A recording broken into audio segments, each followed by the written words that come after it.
All What right, kind of so stories? You mean something health that's happening to explosion then. us? Are you Something saying something? positive that we've had happen within our lives within the last week that Oh, we definitely believe that good news stories, we don't hear enough of them, and in our community we definitely want to hear them, and we need to hear them mm, just to have other people be influenced or impacted by that nature of Mhm. positivity, which just like anything else can snowball and have an effect on how people have sorry, on their outlook, and and then also on their general days. all So, right. I have a good story to tell you. all right, yeah, just make it, yeah. Okay, so I want to tell everybody that I have co-authored a book called Broken Trust, an anthology with relationship finances. Hmm? And it made bestseller this week on Amazon.ca and Amazon.com. And if you need a copy, you can go buy it. I'd love to sign off on one for you. Um, and this is 30 of us came together and wrote our stories, personal stories in real time about relationship, financial challenges that we've overcome, and how it has brought us into who we are. And these are overcoming inspirational stories. So, if you need a copy, let me know, or you can go on Amazon. It's called Broken Trust, the anthology. The main co-author, the main author is Rose Young. So we have 30 stories of resilience and overcoming stories. So just want to Beautiful. let you know. Thank you. Excellent. Yeah. Congratulations, Marlene, Congrats. Yeah. on Yes. that, and share in the chat. So if anybody wants to pick up a copy of that book, they know where to find it and know where to get it. Absolutely amazing. Good work. Thank you. All right. Bless you. All right, Andrew, ready to roll? Good to go. Good to All right. gizzle. All right. So I'm gonna have a little explosion to start off today. Bring, you know, you guys heard the explosion? Yes, we heard that. All right. Flipping and flossing to start the day. So welcome again, everyone, to Flip, Floss, and Fly, week 19, as Roderick said earlier. I just looking back at, week one, we've come a very far way, and hopefully we've already started the process of implementing what we've learned, right? Because I shared a formula a couple of Saturdays ago about idea times execution equals outcome. So hopefully we've been implementing a lot of the things that we have learned. And in today's session, we are going to expand on what we've already learned, and we're going to talk about implementing it together as a community as part of our cooperative investment model. All right. So for those joining for the first time, again, I'm Andre Smith, the founder of Flip and Floss. And Flip and Floss is an acronym for Financial Literacy and Investor Program and future leaders obtaining sufficient skills. So we're taking concepts that are already known to the community and we're using them to transform lives. All right. So let's get started with a quick disclaimer here. So this presentation is not, and nothing in it should be construed as an offer, invitation, or recommendation in respect of a company's credit facilities or any of the company's securities, or an offer, invitation, or recommendation to sell, or a solicitation of an offer to buy the facilities or any of a company's securities in any jurisdiction. Neither this presentation nor anything in it shall form the basis of any contract or a commitment. This presentation is not intended to be relied upon as advice to investors or potential investors and does not take into account the investment objectives, financial situation, or needs of any investor. All investors should consider such factors in consultation with a professional advisor of their choosing when deciding if an investment is appropriate. By participating in this session, attendees agree to indemnify and hold harmless Andre Smith, Flip and Floss, Easy Solutions, Tax and Consulting Services, the BBPA, Urban Res, and its partners of any and all liabilities or legal proceedings. Are you guys ready to go, ladies and gentlemen? Give me some IRA if you agree with me. My disclaimer. Come on, put the IRA in the chat. Come on, to bring me a quote. All right. All right, let's do this. So we're gonna start off as usual with our trivia question, right? And so for those who are here, last week we had two special guests who came on board. And so I want you to tell me the names of those two people, the first name, what they talked about, and what is your most significant takeaway from each of those speakers. So again, the procedure is that you come on the live, state where you're participating from, state your name, and tell us why you're Irie today. So we are adding that to the thing today. I want you to tell us why you're Irie. All right? Who's gonna take it to them? So what did we talk about last week? Monica. All right, good stuff. Go ahead, Monica. Hi. So I'm joining. You can hear me? Yes. Clear. Okay. So I'm joining from Ottawa. As always, I have not moved. right. And our guest speaker last year, yes, last week was Manny Gonzalez. Mm-hmm. Gonzalez. He was in charge of I call it outreach for companies, and he was working with beer companies. And I remember he made a joke saying, I hope everybody on this Zoom is of drinking age, Right. which is not the case for me, sadly. And my most important knowledge that I took away from him was when I asked him a question about, is word of mouth still a valuable way of making publicity for your company in COVID age? And he said that it still is, but you have to make sure that the person that you use to do the word of mouth, or the multiple people that you use, are the right people. Mm-hmm. So their information will reach the right people, and it's actually going to be useful for your company, because you don't it's worth nothing if you're using somebody that doesn't know anyone and it's just them. So yeah, just make sure your word of mouth can spread. And I resumed it in, word of mouth is only as good as the mouth who speaks it. So 100%. That's my most notable knowledge from what he said. Good stuff. What about the other speaker? Do you remember his name and what he talked about? The other speaker, no, I do not remember, because I only spoke to Manny, and that's the one who stuck. No worries. All right. All right. So Monica, good job. So you're familiar with the procedure. So send your information over to Roderick for your prize. Anybody else wants to? Anyone else wants to connect about anything that they learned? Well, I remember what he talked about. I'm sorry, I just forgot his name. Mm-hmm. Sure. He talked about logos and how to make the right one for your company. Branding. Yeah. Branding. Yeah. There you go. All right. Good stuff. All right. Thanks, Monica, for participating and for being an active member. Definitely want to highlight that Monica is always here with us, and she's always participating and contributing and giving incredible insight and analysis. All right. So let's continue. And for those people who won last week, I wasn't here, so I wasn't able to take your names and your information. Apparently, we had 4 winners last week. So if you want to, please share with me. And I'm on the BBPA in terms of the tag where you can get me in terms of the chat. So please share your name, and then we'll get that $25 gift card off to you. All right. So please share that with us in the chat for those 4 people who won last week. We have the names, Rob. What we don't have is the addresses. Okay. All right. Good stuff. Make sure you pick up your prize. You have to pick up your prize. All right. So what are our objectives for this week? So we're going to talk about what is a stock. You know, we've talked about this in earlier weeks, but we're going to go more into that analysis.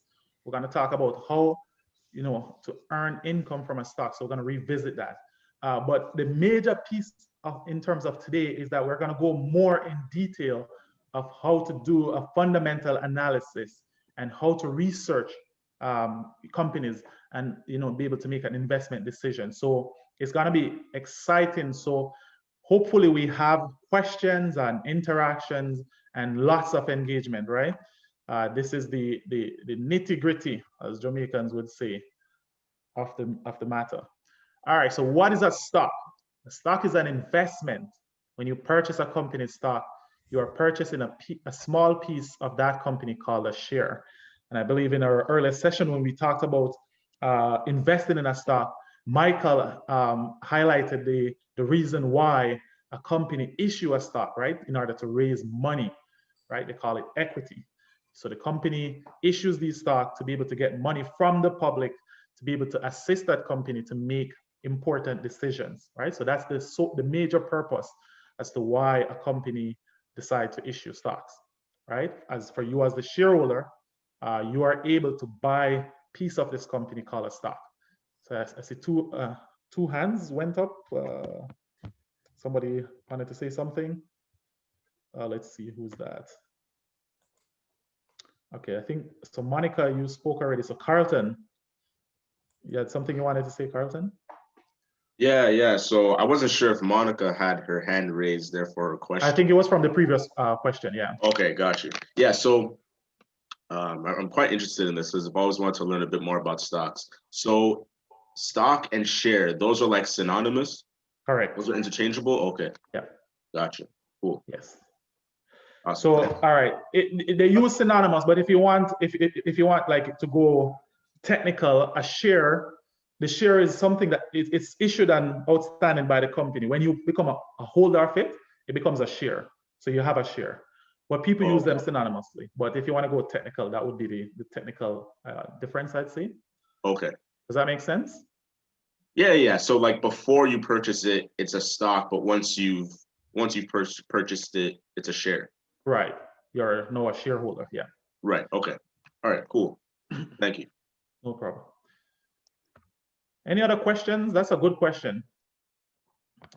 I just to embellish on that a little bit, a further distinction would be you wouldn't hear people saying just colloquially, I'm investing in shares. They would say I'm investing in stock. Stock is the more tangible understanding. The shares is the compartmental, like the piece of the stock, right? So the overall stock, just like soup, quite frankly, if you guys know stock, when you say beef stock, it's what's in it. And what's in it are the shares, and the overall thing that you're cooking, if you want to call it, is the stock, right? So that's the distinction. But you wouldn't hear somebody running around saying, I'm investing in shares. Shares is what you get when you invest. All right, thanks for that analysis. So I don't know if you guys hear the cash going off there. Cha-ching! Make sure you hear the money. Who know the song with Maka Diamond sing was a money, oh?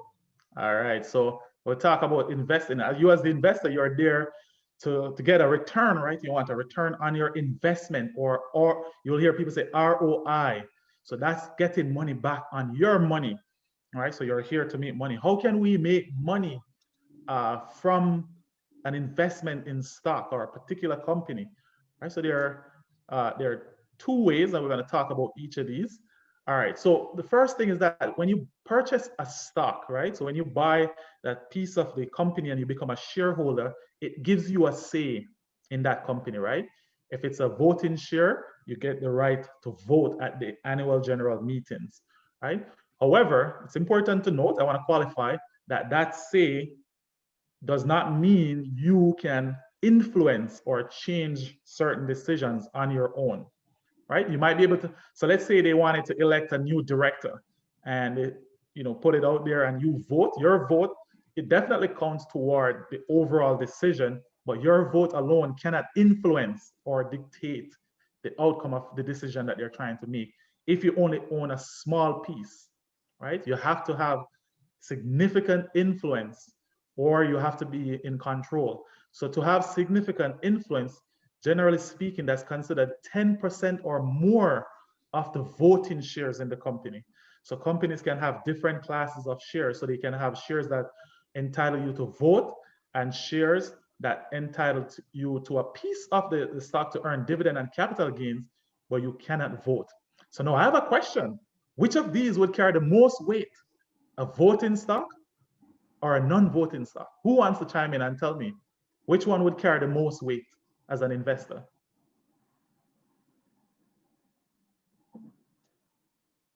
All right, I'm gonna give a shot right here. Excuse the stutter in there. All right. I want to lean towards more so the voting stock because that I feel that if you have that ability to impact the company, then it's almost like double the benefit for you, because now your voice is being heard, and you definitely can capitalize on your actual investment, rather than not having that ability. Yes, you can Right. capitalize if the company does make, basically if the company is lucrative, right? You can still capitalize on that level. But I think if you have a voting right, it becomes exponential. 100%. And I'm going to give it a cha-ching on that. You get the cha-ching. You're absolutely right. And I mean, think of it this way, like, you know, it's just like you have the right to vote as a citizen.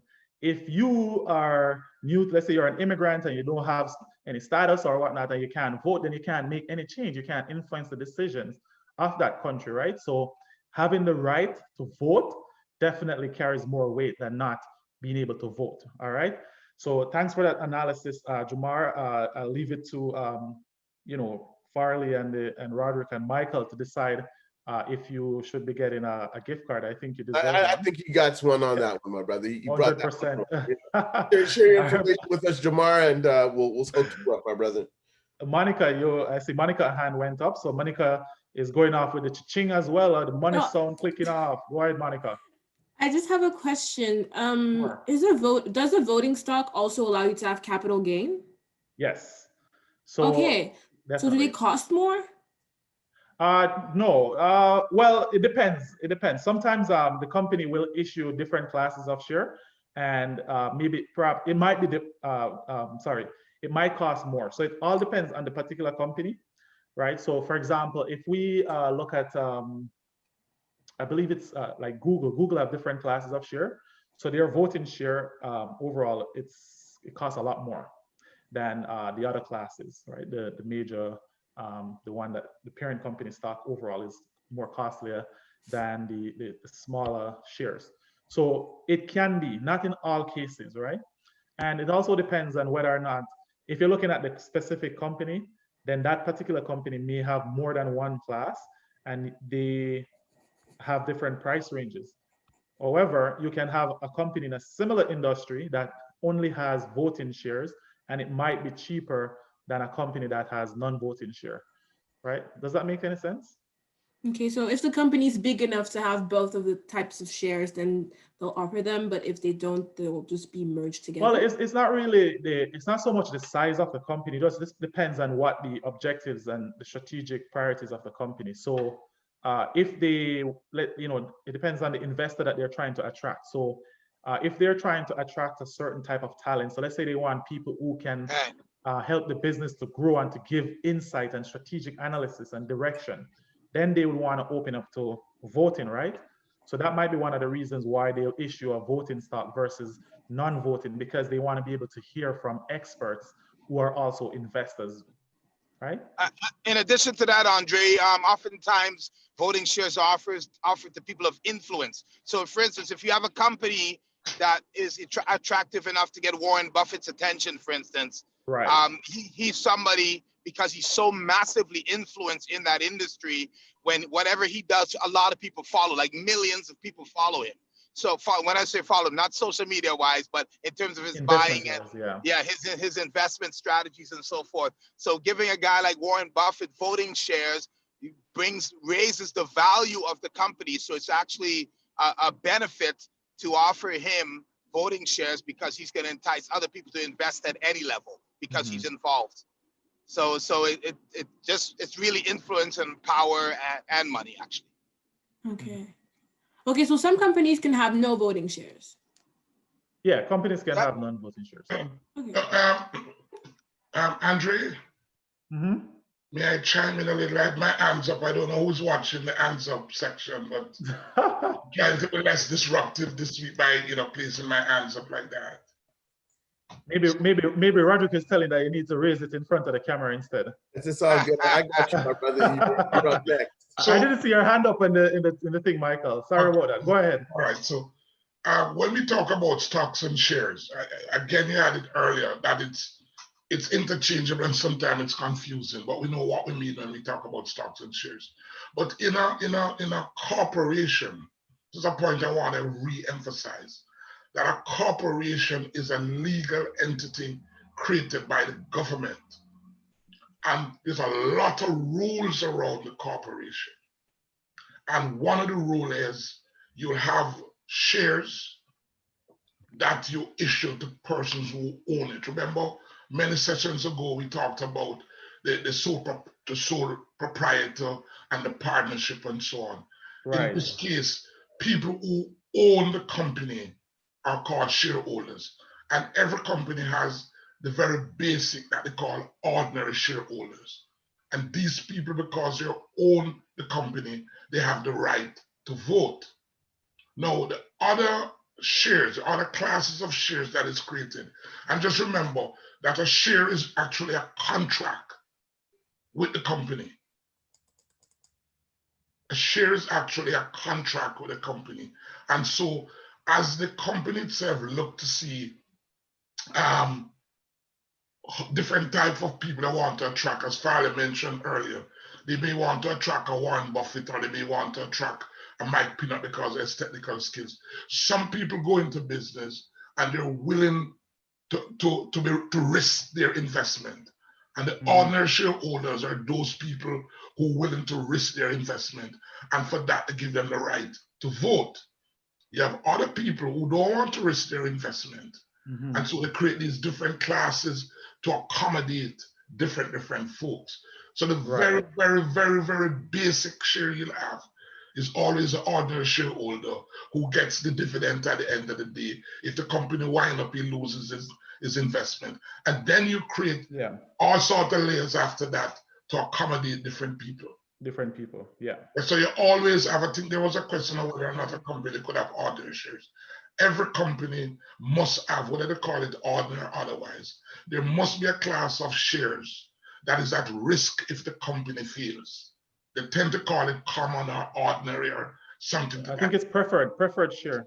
No, those are the ones that are preferred, but the ones that are exposed, the ones that have the voting right all the time, is the very least of it. The common shares, the ordinary shares holder. Then you build on top of that for different classes of people who wish to expose themselves differently. Preferred, non-voting, all that sort of stuff. But every company starts with the very basic share is either the ordinary share or the common share, depending on what title they want to use. And the term, Michael, that is used, it's the class of the share. Yeah. Right? So and again, it's really a contract you have with these individual persons. If you look at some, like Google, you talk about Google, they have a whole book of different types of shares. The ones that we see traded on the stock exchange is the common shares. Right.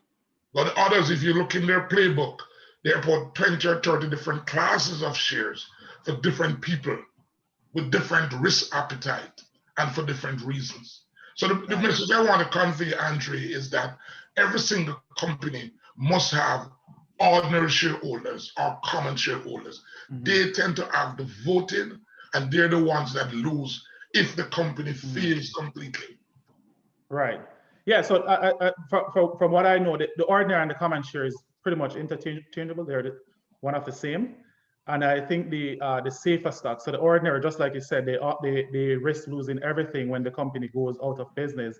And then they create the preferred shareholders, which are the one that get preferential treatment and the first to be able to receive payout should the company go bankrupt.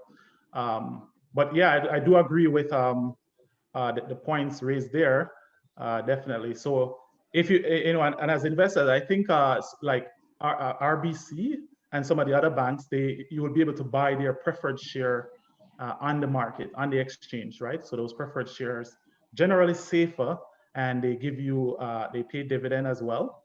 But in the event that anything were to happen to the company, the preferred shareholder gets preference, as the name suggests. But as Michael alluded to earlier, the common share, aka the ordinary share, risk losing everything should the company go out of business. I think someone else had their hand up. Let me see, that hand just went up. Is that Sion? Yeah, I just have a question because you said that 10%, like originally you mentioned that like it's around 10% that you have to have like a hold of stocks or like shares within like a certain company. Is that like the minimum like baseline, or is that usually just like an estimate? No, just to clarify, so like the Income Tax Act, and this is, this is a guideline, people use based on the Income Tax Act. So to have significant influence in a company, so the CRA says, which is the Canada Revenue Agency, if you own 10% or more of the voting shares, then you have significant influence. That means that you're able to influence the decisions of the company, right? However, as a regular investor, if you don't want significant influence, you can buy any amount of stock. So let's say you go on the company website or you go on the stock exchange and the company shares is going for $10 per share and you want to buy one, you can buy one. If you want to buy two, you can buy two. So it depends how many you want to buy. But to have significant influence, it's considered 10% or more of the voting shares. To have control of a company, you need 51% of the voting shares, right? So again, Andre, just to chime in, it's kind of from general practice. We meet each week here, and on average, we may have 40 persons on board, and we're lucky the other day we went up to about 82. What they have found in the real world when you own shares in public companies, because there's so many shares out there, sometimes millions of shares. What they found is that if you own a block of shares, which work out to be about 10% of the total shares that are out there, when you go to meetings to vote at these annual meetings, because a lot of people don't come, the vast majority of shareholders don't turn up to shareholders meeting to vote. The guy who has got about 10% ownership, as Andrea said, tend to have very significant sway in what happened. And so the law kind of incorporate that sort of empirical number to see if you own 10% of any outstanding shares, you certainly can make a difference in the grand scheme of things. Because most people, 50, 60% of folks who own shares in company don't turn up at the annual meeting, so they don't even vote for what's happening there. But if you own 10% or more, you tend to have that significant influence. And that is why they use it in the Tax Act. But you could have 10% and still don't have influence, because everybody turn up at the annual general meeting and you have just got 10% out of 100%. But most people do not turn up to these meetings. That's the kind of message I want to convey. It's just like a rule of thumb, but most people do not turn up to annual meetings. So those who have 10% or more do impact the decisions that are taken there. So what I want to say, Andre. All right, thanks for that, Michael. I think Terrence, you had your hand up as well. Are you, hold on, before I move on to Terrence, Sian, are you okay now with? Yeah, that makes sense, yeah. Okay, all right, perfect. So Terrence, you had your hand up, you wanna go ahead? Just to add one, I think everybody needs to own some stocks or something and start investing. Obviously, that's why we're looking to educate ourselves. But for me, I take something complicated and try to understand it simply as the whole company is worth $1 and the stock you're going to buy into it. The problem is, it's 1 penny is really what you're buying, but it's not even 1 penny. It's 0.00000 of a penny. Right. And you're investing in it, you own it, that's going to grow and make you money. But if you want to really influence how that company is going to grow, you need to own, out of that dollar, you need to own more of that dollar. 51. If you own 51 cents out of that dollar, that's your dollar, right? Everybody else is supporting you to build, and you're driving it. But usually when they sell stocks, it's that point. But realistically, even if you have that 0.000, it's a lot better than where we started. So it's still growing, it's still moving, and you're getting the experience even just for buying that thing, which even $10, if you own it, you're better than you did yesterday when you didn't own the $10. And that Starbucks coffee for $7 is not going to pay you later on. So that's how I usually see stocks and those kind of investment is whatever you can own of it, great, own something of it. But when you're talking about voting, it's a different class. It's more expensive. You're talking about, if you're going to talk about the Honda, now you're going to talk about the Mercedes, because the guy in the Mercedes is really going to have the voting class, and the guy in the Honda is going to, really the engine that gets the guys there. So it's the dollar and the penny, and the 0.000 of the penny. So that's what I want to add. Maybe that will highlight. Yeah, no, that makes sense. So And the other thing I want to highlight is that so you have to decide what your objective is as an investor, right? Before you invest. If you're only just there to make money, you just want to make quick money, or if you're there for the long term, or if you're there because the company does something that you value, you have to figure out what your objective is at the onset, right? And so we've been talking about income, so I know everybody is focused on the money, how to make that money, and what we've been talking about so far is the capital gains, right? So that appreciation in value.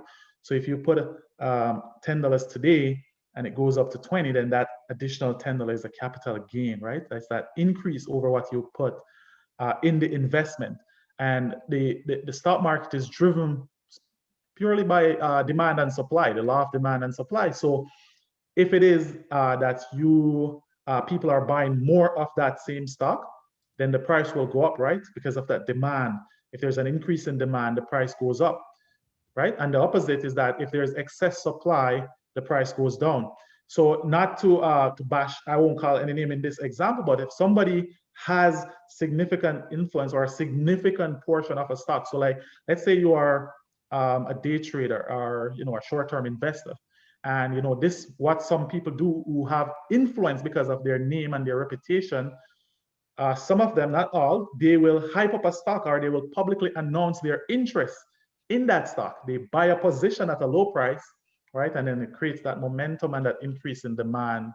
And then at some point, they probably sell off all their position. So when you have somebody having a large position and they sell, it creates excess supply, right? And that's what happens when you see the market is in red. Like you see a lot of sell-off, it's because it's creating supply, excess supply. So that's why the price of the stock drops, because of that excess supply. And somebody always have to pay for that loss in the stock price. I remember when one particular company came out, there was just so much momentum. I invested in that company at 20-something dollars. It went all the way to 90-something. And I sold off all my excess capital and kept my original investment. And I just remember one person saying they don't want to miss out, so they invested at 90-something dollars. Today, as we speak, the stock is 20-something dollars. So that person lost everything, I can imagine. So you have to, so that's understanding that's all about demand and supply. But in enough demand and supply itself, there are factors that affect demand and supply, which we're going to talk about in later slides. All right, so I see a lot of hands going off here. Just before we get to the hands, you mentioned in the red, right? For those people who don't understand the color schemes attached to it, could you just go through just when we hear those terms, like in the red and in the black, so that people can get an understanding? Of course. So in the red just means it's declining, right? And a declining market is synonymous to a bear market, right? So when they say the market is a bear market, it's declining, right? It's red. And I'm going to show you this when we look at the stock chart. And then the green, the other color is green. So when the market is green, it's going up. Or if a particular stock is green, it's going up.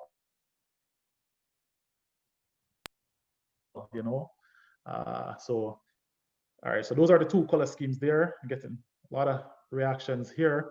Hold on, Terrence. I think there was somebody before you. I think it was Carlton. Carlton. Yes, Carlton, go ahead. Right, yeah. So you were talking about investing in that company at like $20, then it going up to $90, dropping back down to 20.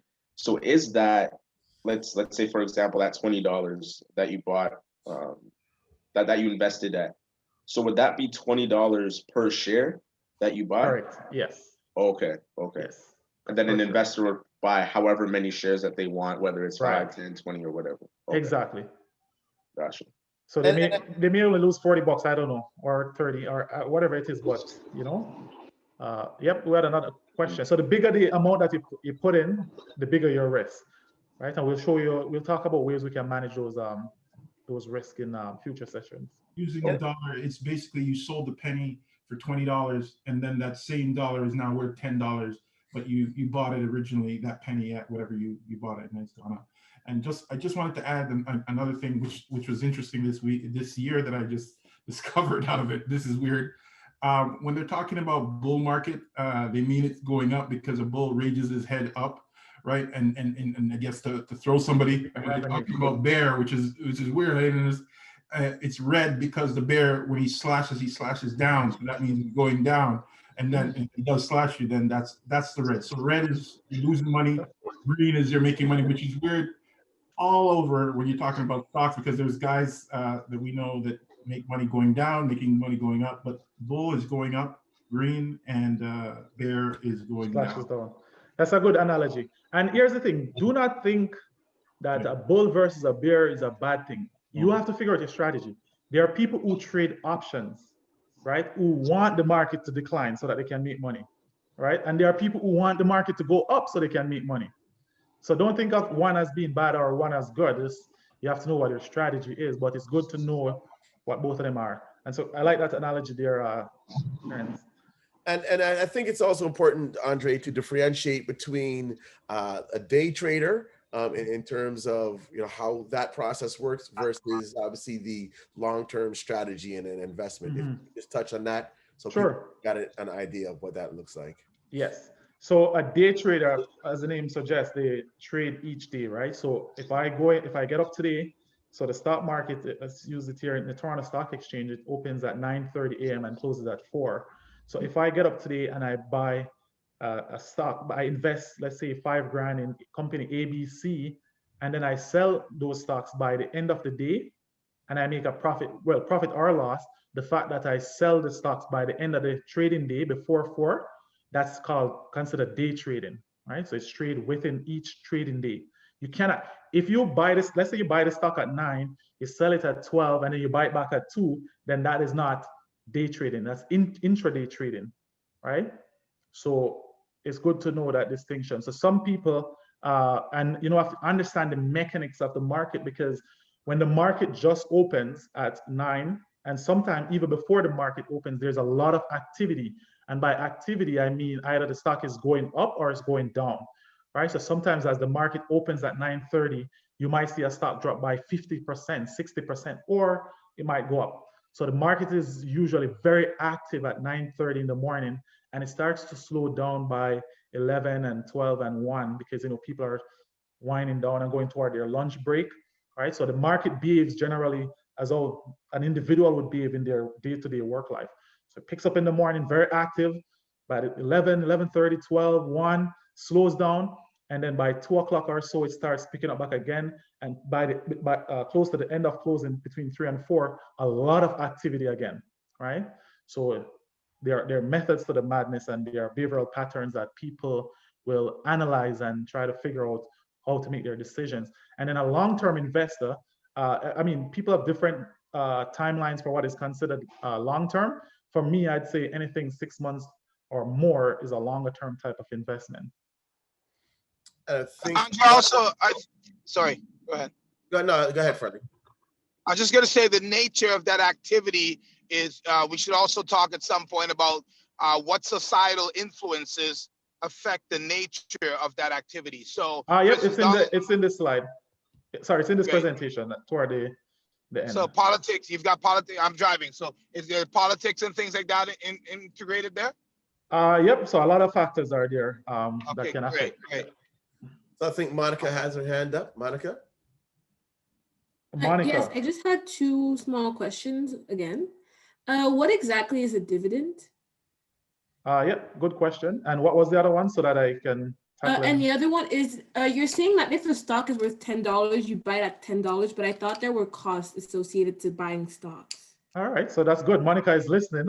All right, so I'll talk about both of those. So good questions. So the dividend, it's the payout from profit. So it's the company's way of saying thank you for investing, right? I keep it very simple. So let's say the company makes $10 and they decide to give each shareholder 10 cents, right? Is that saying, okay, thank you, Monica, for buying our stock, right? And it's a way of attracting additional investment, right? Because there are people who are looking for dividend stock. And so the company also issues dividend or a payout to get more people to buy the stock, right? I don't. If anyone wants to add to that, they can. But it's a payout that the company gives you. It can be monthly, quarterly, or annually from profits. And then the other question that you had was around the commission. So yes, there is a commission. So in Canada, I don't know. I think probably one platform is Wealth Simple that says they are free to buy stock. but I think all the other platforms, they have a commission, and the commission varies, right? So when you buy a stock, let's say you use one of the major banks and you bought a stock using that bank, let's say, well, I use TD, and I know their commission is $9.99 per trade. So each time you buy, it's $9.99. It doesn't matter how many stocks. So if you buy one stock, it's $9.99. If you buy 20 stocks, it's $9.99. And so now this speaks to what makes sense for return on investment. So we are talking about buying one stock. Does it make sense to buy a $10 stock for $10? Probably no, right? Because your cost is 100%. So you now have to, in previous session, we talked about bringing down your fixed costs. So the commission would be a fixed cost. And so the more stocks you buy, the more it spreads over that fixed cost and reduces that fixed cost, right? So you would have to buy more stocks to bring down that cost. And so when you buy that stock, the computer averages out the price. So what the computer does to find your true cost. So let's say each stock is, let's say it's $10 per stock. The commission is now, it's $10 per trade. So the system adds the commission to the cost of the stock. So it's let's say it's $10 plus the 10, so that's $20, and it averages it out. It creates an average cost. So even though the stock price is listed at 10, you might see your average cost in the system as $10.50, because it averages out the commission and add it to the cost of each stock. Does that make sense? All right, so the averages out based on the amount of stocks that you purchase, and that becomes your average cost. So your cost in the system is listed as average. So now for you to make a profit from our capital gain, you would now have to make more than $10.50 per stock. So by the time you hit $10.51, you would be in the green. Okay, I mean, and while you were answering, another question popped in my head, so I'll just let it in right now. We have financial literacy classes at our school too, and our teacher said that if you are investing in stocks, he recommends to have well, he said it in French, but like the equivalent would be having a level of stock value that raises, and then you're like, okay, I bought my stock for $10. I want $5 of profit. Once it hits the $15, I sell it out. And I just don't wait for it to fluctuate. Is that a smart decision? Is that, like, what do you think? All right, good question. So, I mean, no investment, I wouldn't classify any investment decision. I would consider one as smart or one as dumb. It's just one, it's another investment strategy. And so that is more of a kind of like a momentum, or you're just figuring out your return and then you sell. So that's a good strategy that can make you money. I've used that strategy when the market declined in March. And I continue to use that strategy now because the market is not stable. And the reason why it's not stable is because of COVID-19, and a lot of people are fearful, right? So if that's your strategy, so the good thing to do is to determine your profit, but you also have to decide how much you're willing to lose. So let's say you're going in and you decide that you want to make $5 per stock. Okay, if you make that $5, you sell the stock, but you also have to decide how much you're willing to lose. So are you willing to lose $5 as well? So what some people do is that they'll say, okay, I want to make a profit of $5, but I'm only accepting 2% loss. So 2% of what you put in is going to be your loss. So if it drops by 2%, then you sell, because you need an exit strategy. Because if you don't have an exit strategy, what's going to happen if the stock goes the opposite of what you're trying to achieve, then you're going to left losing more money. So it's not a bad strategy. Like I said, I've done that before. I buy the stock, I make X amount. And what I do over time is that the more I invest, so when I started investing with $90. When I do the strategy that you're talking about, buying a certain amount, I do not invest less than $1,000 because I want a decent return on my investment, right?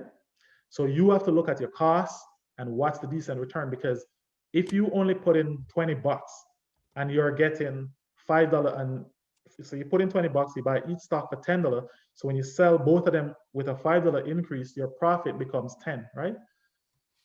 So, and then your cost, let's say you're paying commission of $10, then you're only making money for the bank. So you have to make sure that you're making money for yourself as well. All right, did I answer your question? So Andre? Yes. I'm not certain who's monitoring the hands up again, but I don't think your hand up is going up, eh, Michael? It's not even showing here. Probably it's not working. Okay. Yeah. So listen, yeah, as I listen to the discussion, I always believe we should look at the fundamentals of what we do. I have said it over and over, Andre. What is our objective? Now, when we think about stock, the primary objective, the original reason for talking about owning stock was to own a piece of the company, and the return on owning a piece of the company is the dividends that the stock pay. That was the primary way back when they started. Right. To own the company, and through the ownership of the company, through the shares that you own, the ordinary shares, the company will pay a dividend at the end of the year. So as you say, you buy the share for $1. At the end of the year, the company see, okay, we'll make a lot of profit, and we're going to give you 5 cents as dividend on the shares you own. So you get that 5 cents.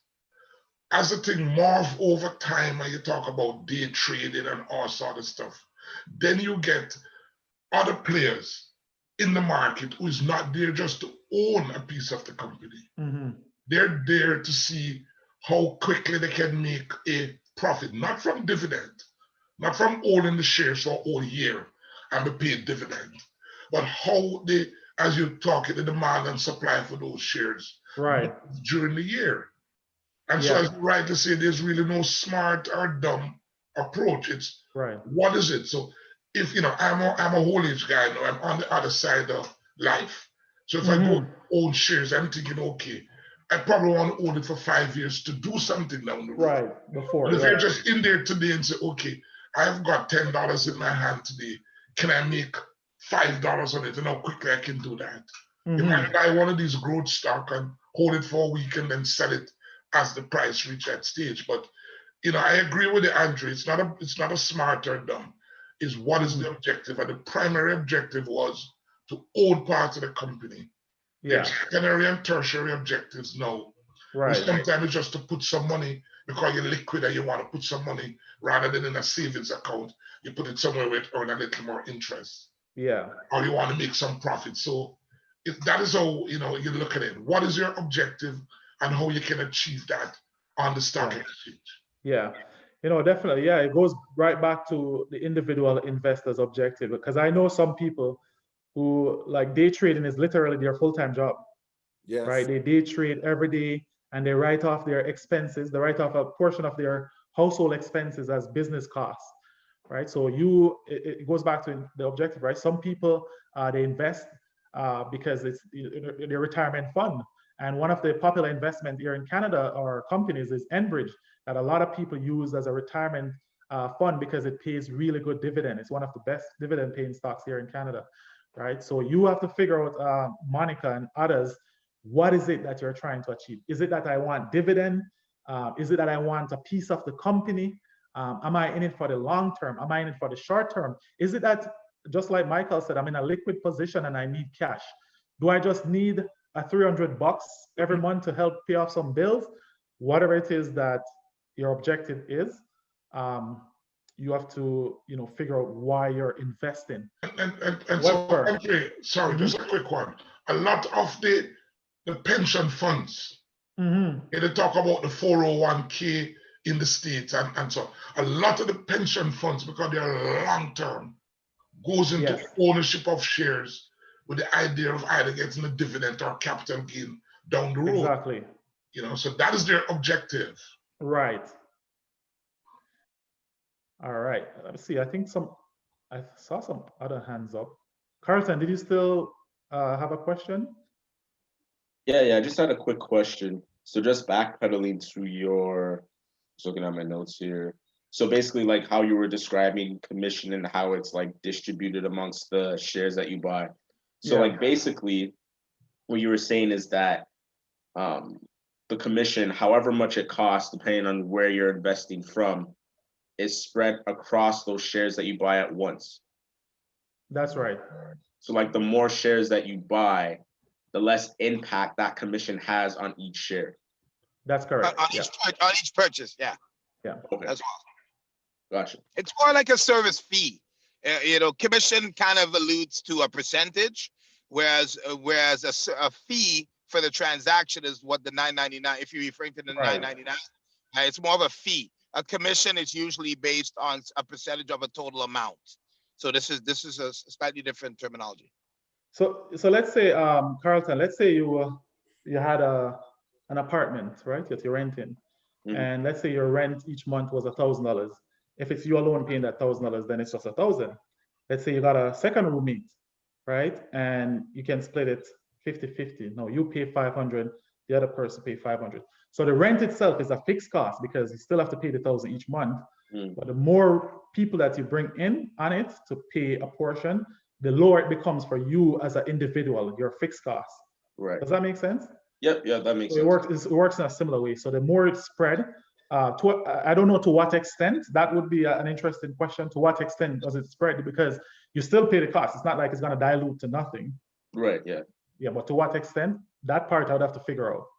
Well, the impact is what's diluting. It's the impact of, as Andre said in the previous example, or in the initial example, if you're buying a $10 stock and it costs you $9.99 to transact it, then obviously, but the upside of that is you believe in that $10 stock and you believe it might go up to $90 or whatever it may be, then you're looking at the long-term reduced impact of that 99 against the long-term increase of the stock value itself. Yeah. And you know, the platforms, they make it so easy, Carlton, that it does the calculation for you for the average cost. So like you'll see it right there. And it also tells you when you're in a profit position. So like when you buy the stock, it will show you, okay, this is your book cost, which is the book cost is the price that you buy it at. And it tells you this is your gain or loss, your unrealized gain or loss, right? So unrealized means that it hasn't happened yet. You haven't sold the stock, right? So until you sell the stock, it is an unrealized gain or loss. And it shows you that. So let's say you bought 10 stocks for $1,000. It will tell you that, okay, based on what you purchased, you have a gain of $400.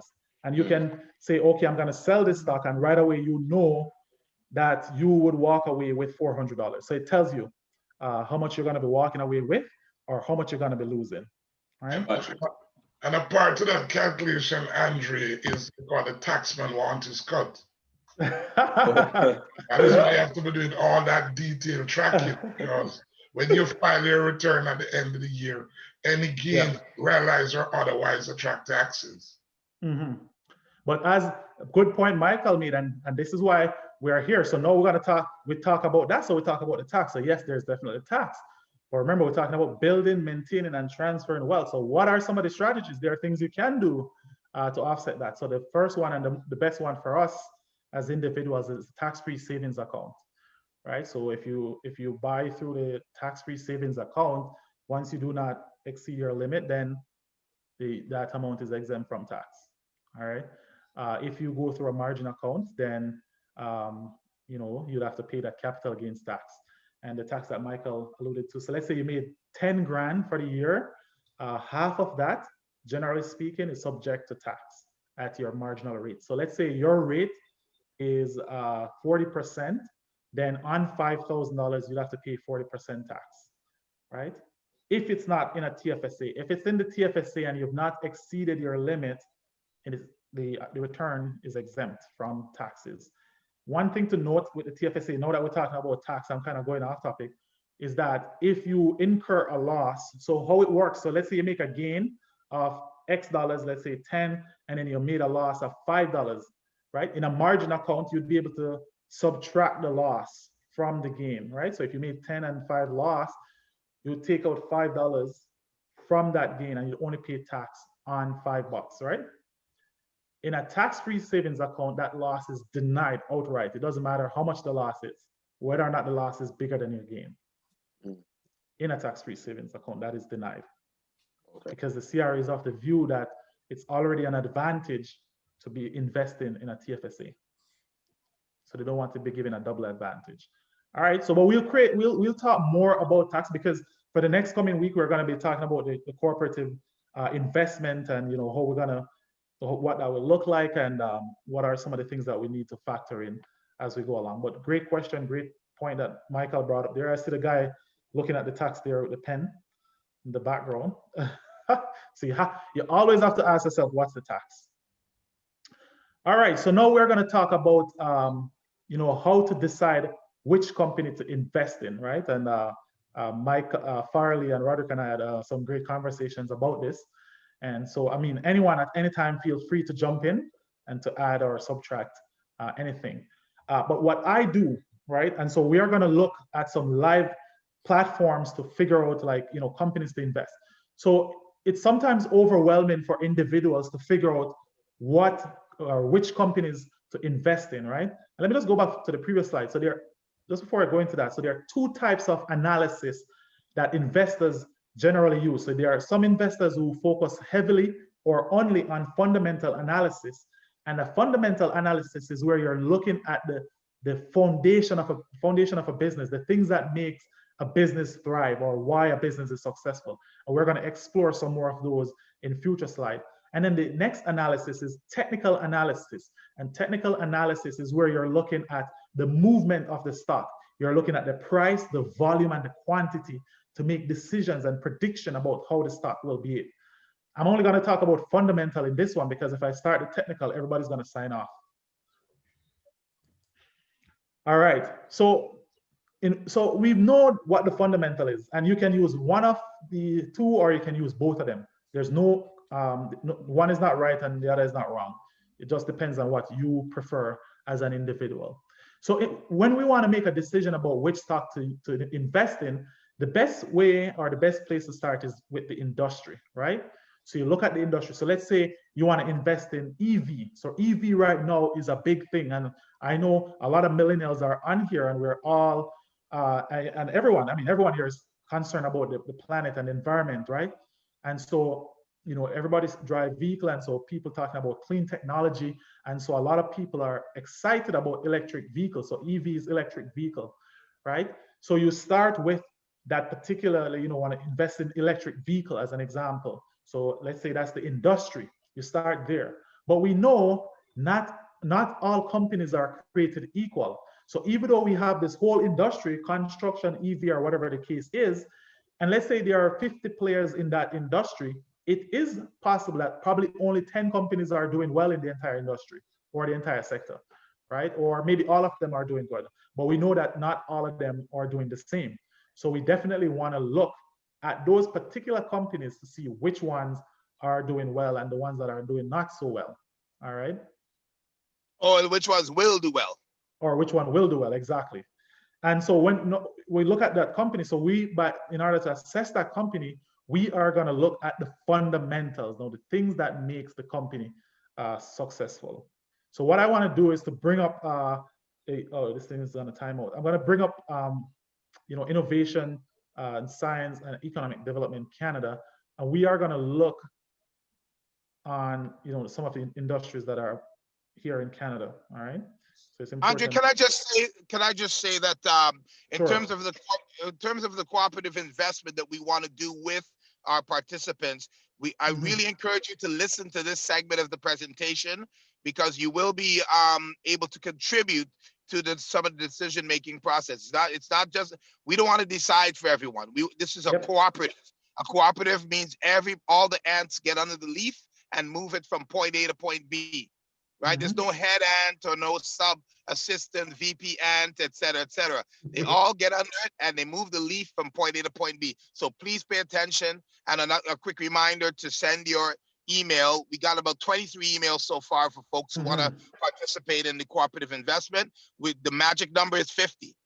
Okay, so just be mindful of that. Okay? Yep. Thanks for reminding on that. So yes, so you're going to be working. We're probably going to do team, right, Farley? So you're going to work with other people on the live, and you're going to look at the industry. You're going to decide which industry, and then you're going to look at specific companies and make a decision as to which company you want to invest in. You argue your choice and make the decisions are made as a cooperative. So everybody says, oh, if I want to do EV, in my group, one group wants to do EV, another group wants to do straight tech, another wants to do, airline industries, et cetera, transportation, I should say. You have to argue your point. It's not just like, oh, I like the way it sounds better, or I like the way, It has more letters. Yeah, no, I know. It's not which one sound better. It's gonna be based on your analysis.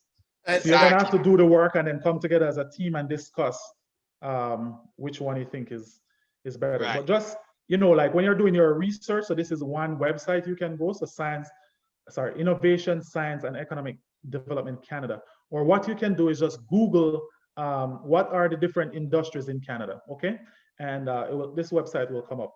And so you can see all the different industries, and you can just like zoom in. So let's say we wanted to look at construction, right? So mask making, is it there? Which one? COVID mask making. I wonder if that would be, where do you think that would be under manufacturing or industry? Is it healthcare or manufacturing? Probably one of those. It could be on the healthcare. Healthcare, yeah.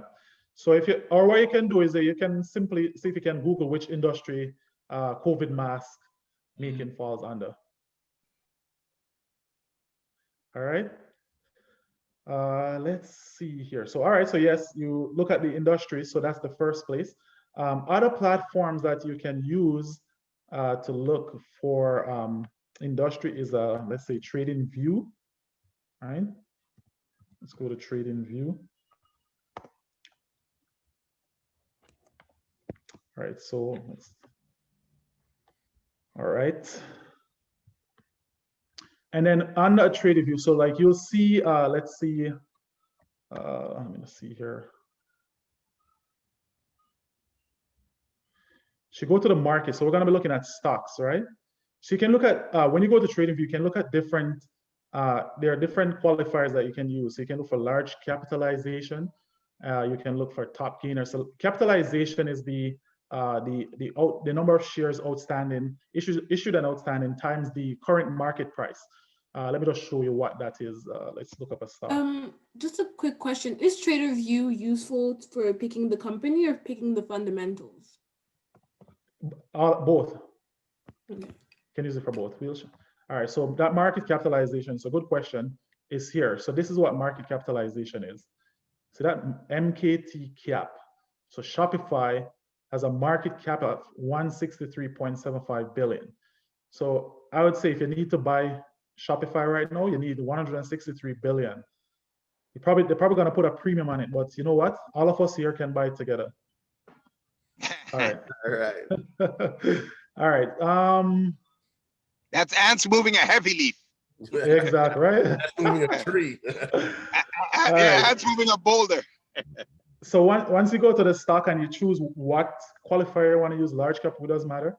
You will see the stock market. So you can choose which stock market you want to look at, right? So if you want to be investing in US type stocks, so you will keep it at the US, the flag is here, and then the country's name is beside. If you want to do Canada, then you'd select Canada, right?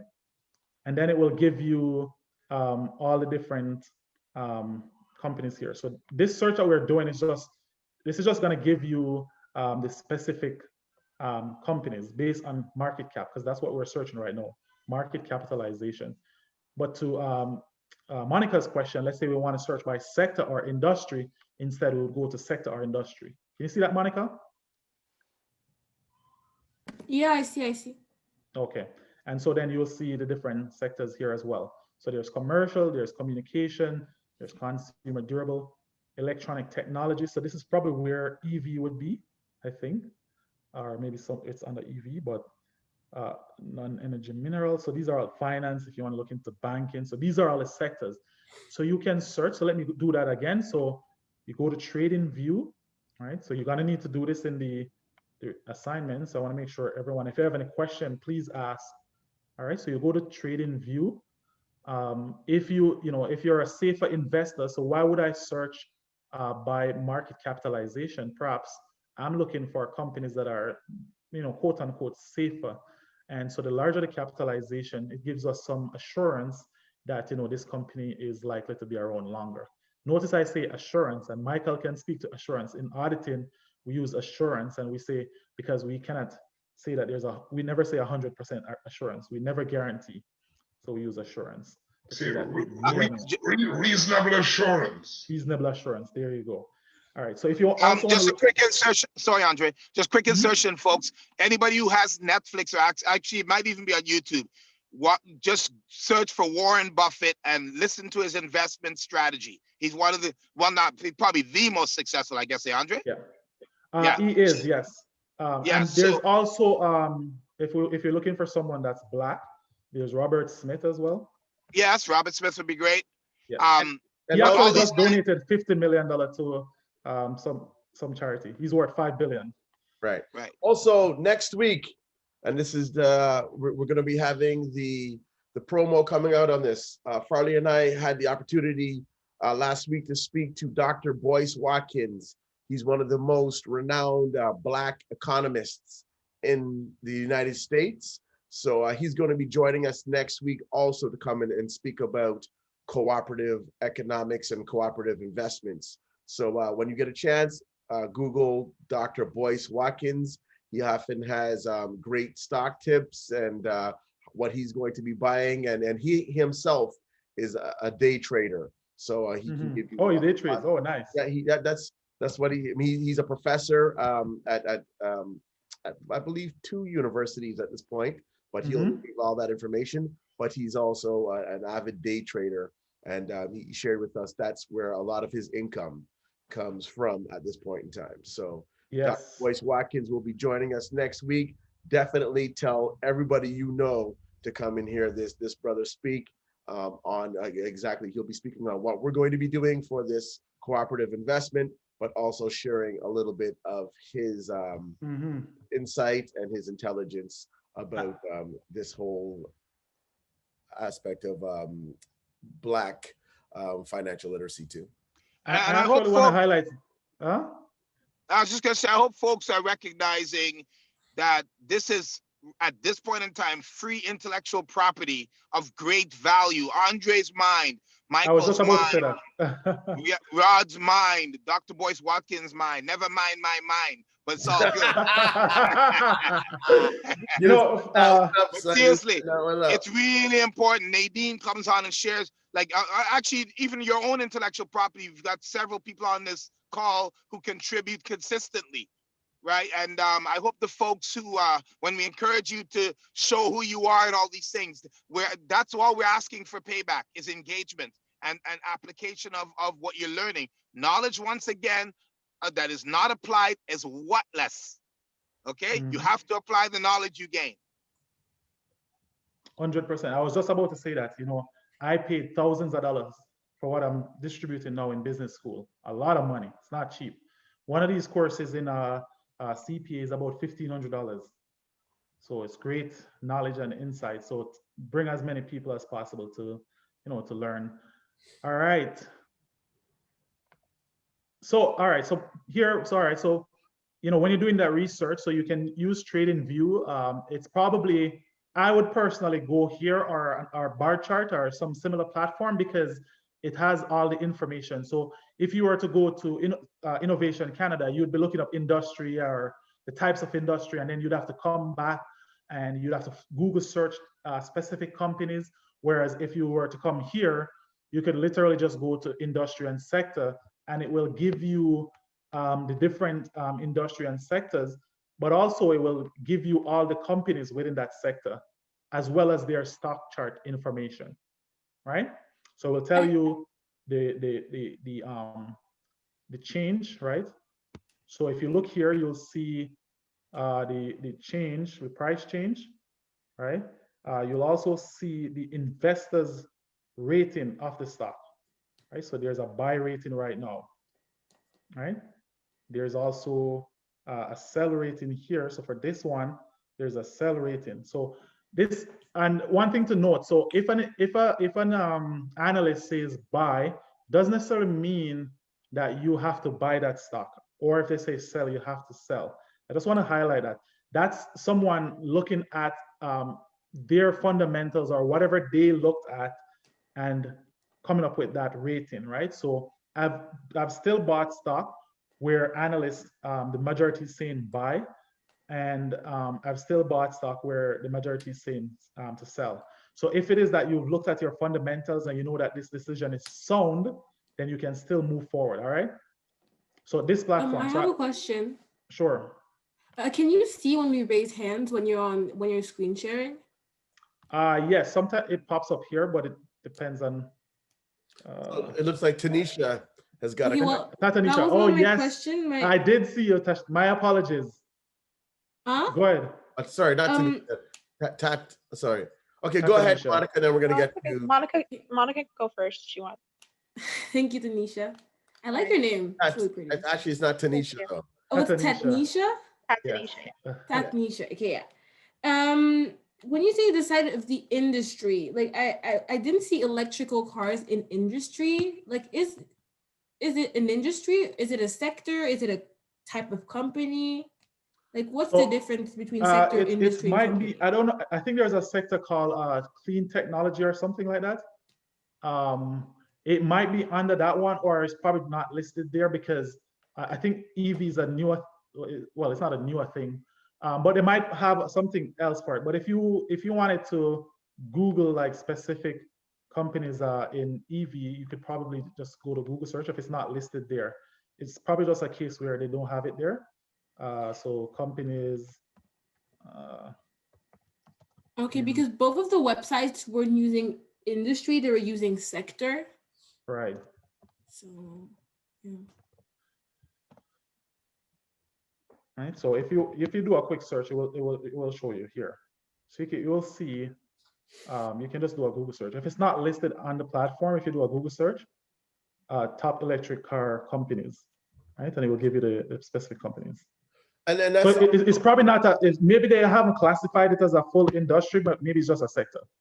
Right. Within that's why it's also very important to keep your ear to like the news, and when Yes. for instance, Tesla is going to be releasing a new vehicle, and I heard that the actual the cost of some of their vehicles, electric vehicles, are going to be coming down. Yep. Means that there's going to be more people not just investing but buying these different vehicles. Absolutely. So, right? Which impacts the value of the stock. Absolutely. Absolutely. So you got to keep your ear to, as they say, to the street, but in terms of the news or right. investment platforms where they'll have this information. So we're going to get to Tanisha right now. Sorry, and the best news channel to watch is CNBC. They're always talking about stocks and news information. And BNN if you have it. Okay, my sister. Yeah. So great questions, everyone. I'm learning so much today. And what I want to know is kind of the interplay of well, not Bitcoin specifically, but like cryptocurrency. I don't know very much about that, and I don't know if this is something that's going to be covered in a future session, but I just want to put it out there that I'm very curious about that and how it compares with this. Yeah. Yeah. Okay. Okay, go ahead, Andre. I'll go after. No, you go ahead. I'll go after. Okay, so cryptocurrency obviously got a lot of attention in its initial sort of introduction. What the blockchain is really what you need to learn. Blockchain is the bedrock of cryptocurrency. Yeah. Cryptocurrency is the sizzle. What you want to do is figure out the basis of how blockchain works. It has tons of applications. Not so much. Yeah. Tons of applications, and we'll get to that. That's probably more of what we call one of our vertical integration segments. I don't know if we can necessarily. But just to give you a quick example. Sorry, explain what vertical integration means this for the people who may not be familiar. Absolutely. So vertical integration is I guess a more what's the word I'm looking for? Formal way of talking about drilling down. Right. Going more in depth of a particular topic. Yeah, exactly. Going more in depth into a particular topic. So what we did with these 24 weeks, obviously, was what we call a surface overview, with a little bit of depth. Andre is very good at going into depth on particular topics, but there's more depth for every single thing we've talked about. So that is what we consider the succession aspect of these 24 weeks. And we want folks to gravitate to whatever is generating the most interest for them, so that they can learn, again, more, drill down and have a deeper understanding. Now with cryptocurrency, the key here is to understand that it's a digital platform for transactions. So I'll give you the entertainment industry application. If you release an album, for instance, or a song on the blockchain, when a DJ, if you live in Toronto and a DJ in LA plays your song, normally you would get royalties through the royalty collection organizations. So one example would be SOCAN, but that doesn't matter right now. The key is those royalties would be paid to you normally after 60, 90, sometimes 6 months. With the blockchain, if my artist is playing, if their record is being played in a club in LA, they will get the money from that within seconds into their bank account. That's the impact blockchain technology is going to have on transactions. It's an incredible, think of the internet versus no internet. So all people like myself and Michael would walk to a library to get knowledge back in the day. You guys touch your phone and you find everything that we think of that kind of trajectory of impact on transactions, insurance, royalties, TV commercials, et cetera, et cetera. So an advertising company, right, would be able to benefit from purchases almost immediately. The client would benefit almost immediately. If you want to send money to people by phone over the blockchain, like you could, the Filipino market right now is burgeoning with blockchain technology and cryptocurrency, where their diaspora, which is the people who are Filipino who live outside of the Philippines, and when they send money back to relatives, they can do it on their phones in a matter of seconds. No money mark, no, what do you call it? No Western Union, not to discourage any companies, but Western Union and places like that will actually, in their current context, become somewhat obsolete. And if you want more, if you want, which I think the industry where the blockchain would fall under would be the fintech, and I think that's where a lot of finance and fintech is short of financial technology, and so that's where a lot of things are going. So I think it would be fitting for us to definitely have a session that talks about blockchain, Tatanisha, as well as other fintech that are out there. So definitely put that on the agenda. All right. Yes. All right. So and just to chime in again, Andre, that I agree totally with Farley. The blockchain technology is an improvement on the spreadsheet technology. Yes. But the use they're making of it right now that is very popular is cryptocurrency. But that is just one use of the blockchain, but it's really a vast and improvement on spreadsheet technology. Exactly. So companies like industries like accounting, like I said, insurance, those kinds of things, and all contracts, actually, all forms of contracts will be impacted greatly by or are being impacted, not even will be, are already being impacted by blockchain technology. There's a company called UTU, but people call it U2. That's about to launch a social media platform on the blockchain that allows the user to control all of the repurposing of the content that they post. Like you can limit those things, or you can approve them. But it gets pretty complicated. We need actual, like I said, vertically integrated sessions on that. Yeah, that is a big one. You're gonna talk about distributed ledger and all that sort of stuff. It's a big cryptocurrency. I suspect what Tanisha wanted to talk about is whether we should be investing in cryptocurrency as well. I think we definitely need a session on it before we can talk about investing in it, so that people can understand. Yeah, but I think overarching, Andre, to Michael's point, and hopefully to answer the question, be careful of trendy things without knowledge and experiential knowledge, especially that backs it. Guys like Warren Buffett don't put their money. He wouldn't put $10 into something he does not understand. Yeah, you have to invest in what he understands. And he's a billionaire. He's worth over 50 billion or whatever it is, and he wouldn't invest $10 in something that he does not understand or doesn't have some record of proof of concept, I guess it would be the term. No proof of concept. That means it's proven that the concept has viability and is worthwhile to be invested in.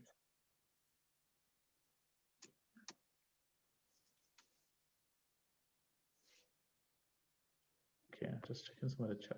Okay. All right. Trying to see how many of these we can wrap up today in terms of the fundamentals. Probably gonna have to break it into next week. Right. All right. So I think, sorry for just before you start off, Andre. So for Next week, we're definitely encouraging everybody to do that homework. As Andre shared with us, the Trading View website, go on that, check out the different industries that we could collectively invest in within what we're going to be doing in the next few weeks. So everything that we do, you want to do the research. We're just not going to be making rash decisions and as I say, trying a thing, because the rash decisions often can result in disaster, right? So rash decisions cost itches. Right? And obviously in terms of just doing that assessment, and so we're creating some awareness, and then we'll be able to accept our choices and then go into an action mode, which will hopefully be beneficial for all those who are playing in this game with us right now, or not even playing in this game, working with us. Absolutely. Definitely. And it's funny, one of my friends, he knew nothing about investing in stock, and I showed him. He came to me the other day and had like a 30% return on his investment. He showed him how to do fundamentals. Well, I mean, both the stocks that he invested in I ended up choosing them for him, but he's already made 30%, and he started investing, I think, in May of this year. 30%. That's great. I want you to tell me which bank will give you 30% since May. All right. Anyways, so we are gonna. I'm gonna try to see how many of these we can talk about. I had an example, and I'll just show you the power. I kept the information because I want to show people the power of investing, right? So when you're doing your research, I'll give you some time to take down some of the points here if you haven't already. But these are some of the things that you look at. So these are what we look at, the fundamentals of a business. It's those things that makes a business, right? So you want to look at the revenue or the earnings. You want to take a look at the balance sheet to see whether or not the company has an healthy balance sheet. You want to look at the income statement to see if they're profitable, right? You can also look at the future growth. What are some of the plans that the company has? You can also look at return on equity. You can gain an understanding of the business model. And this is what Farley mentioned earlier. You need to understand the business. What are they doing, right? I've had clients who, people who I've talked to before, and they are like, I invested in this and I lost everything. And I'm like, oh, what's that? Oh, I don't even know. Like, I saw it trending and I invested in it. And I'm like, well, of course you're likely to lose everything because you don't understand what you're investing in. Right? So you need to understand the business model. I'm going to go through an example here that I've already prepared. But in the future sessions, we're gonna walk you through everything, like how to look up the balance sheet, how to look up the income statement, etc. But what I want us to do is that ladies and gentlemen, so you're gonna take the assignment back, and then you are going to independently try to make sense of these areas, and then we'll talk about them in the next session and how to actually do this type of analysis. The one thing I'll tell you is that management governance is significantly important. It doesn't matter how profitable the business is. It's the last thing on the slide here. Doesn't necessarily mean that it's the least important. Management is extremely important because the reputation of management, since this year, and you can do a Google search, which companies get delisted from the NASDAQ and why. I won't call the company's name, but Google companies that got delisted from the NASDAQ this year and why. And you'll see that reputational damage can have a significant impact. That particular company or those particular companies, they lost more than 90% in their value because of fraudulent behavior by management. So just for people who don't know what NASDAQ is, Andre, if you could just give them that. Yep, so NASDAQ is a stock exchange in the US. Right, similar to, I don't remember what the acronym is, but similar to the New York Stock Exchange. So NASDAQ is another exchange where you can go to buy and sell stocks. Right, so NASDAQ focus on the technical companies. Okay, yeah. It's a stock exchange that most of the technical companies trade their stock. All right. So before we get to this next step, I just want to kind of gauge, I should say, people's understanding, because obviously, you know, we've gone into some pretty complex language, and obviously, you know, it's not saying we're jumping right in, but we actually kind of have. So how are people in terms of understanding what we're talking about? Are they with us, not with us? If you just want to share in the chat, out of 10, 100% understanding exactly what we're saying, and obviously 0 not understanding at all. So if people let us know, so that we can just kind of make sure that you know, everybody's on the same page, because it's very important, again, going forth, that we make sure that everybody has a somewhat of an understanding of what we're doing here. All right, so yeah, we're seeing them coming in. Mm-hmm. All right, And also, Roderick, as you mentioned, that what Andre is showing here is quote unquote the very basics, because you can really get into high profile analysis on the stock exchange, you know, ultimate Z scores and all kinds of stuff as to how you select companies. So this is really just the tip of the iceberg to kind of give us a flavor.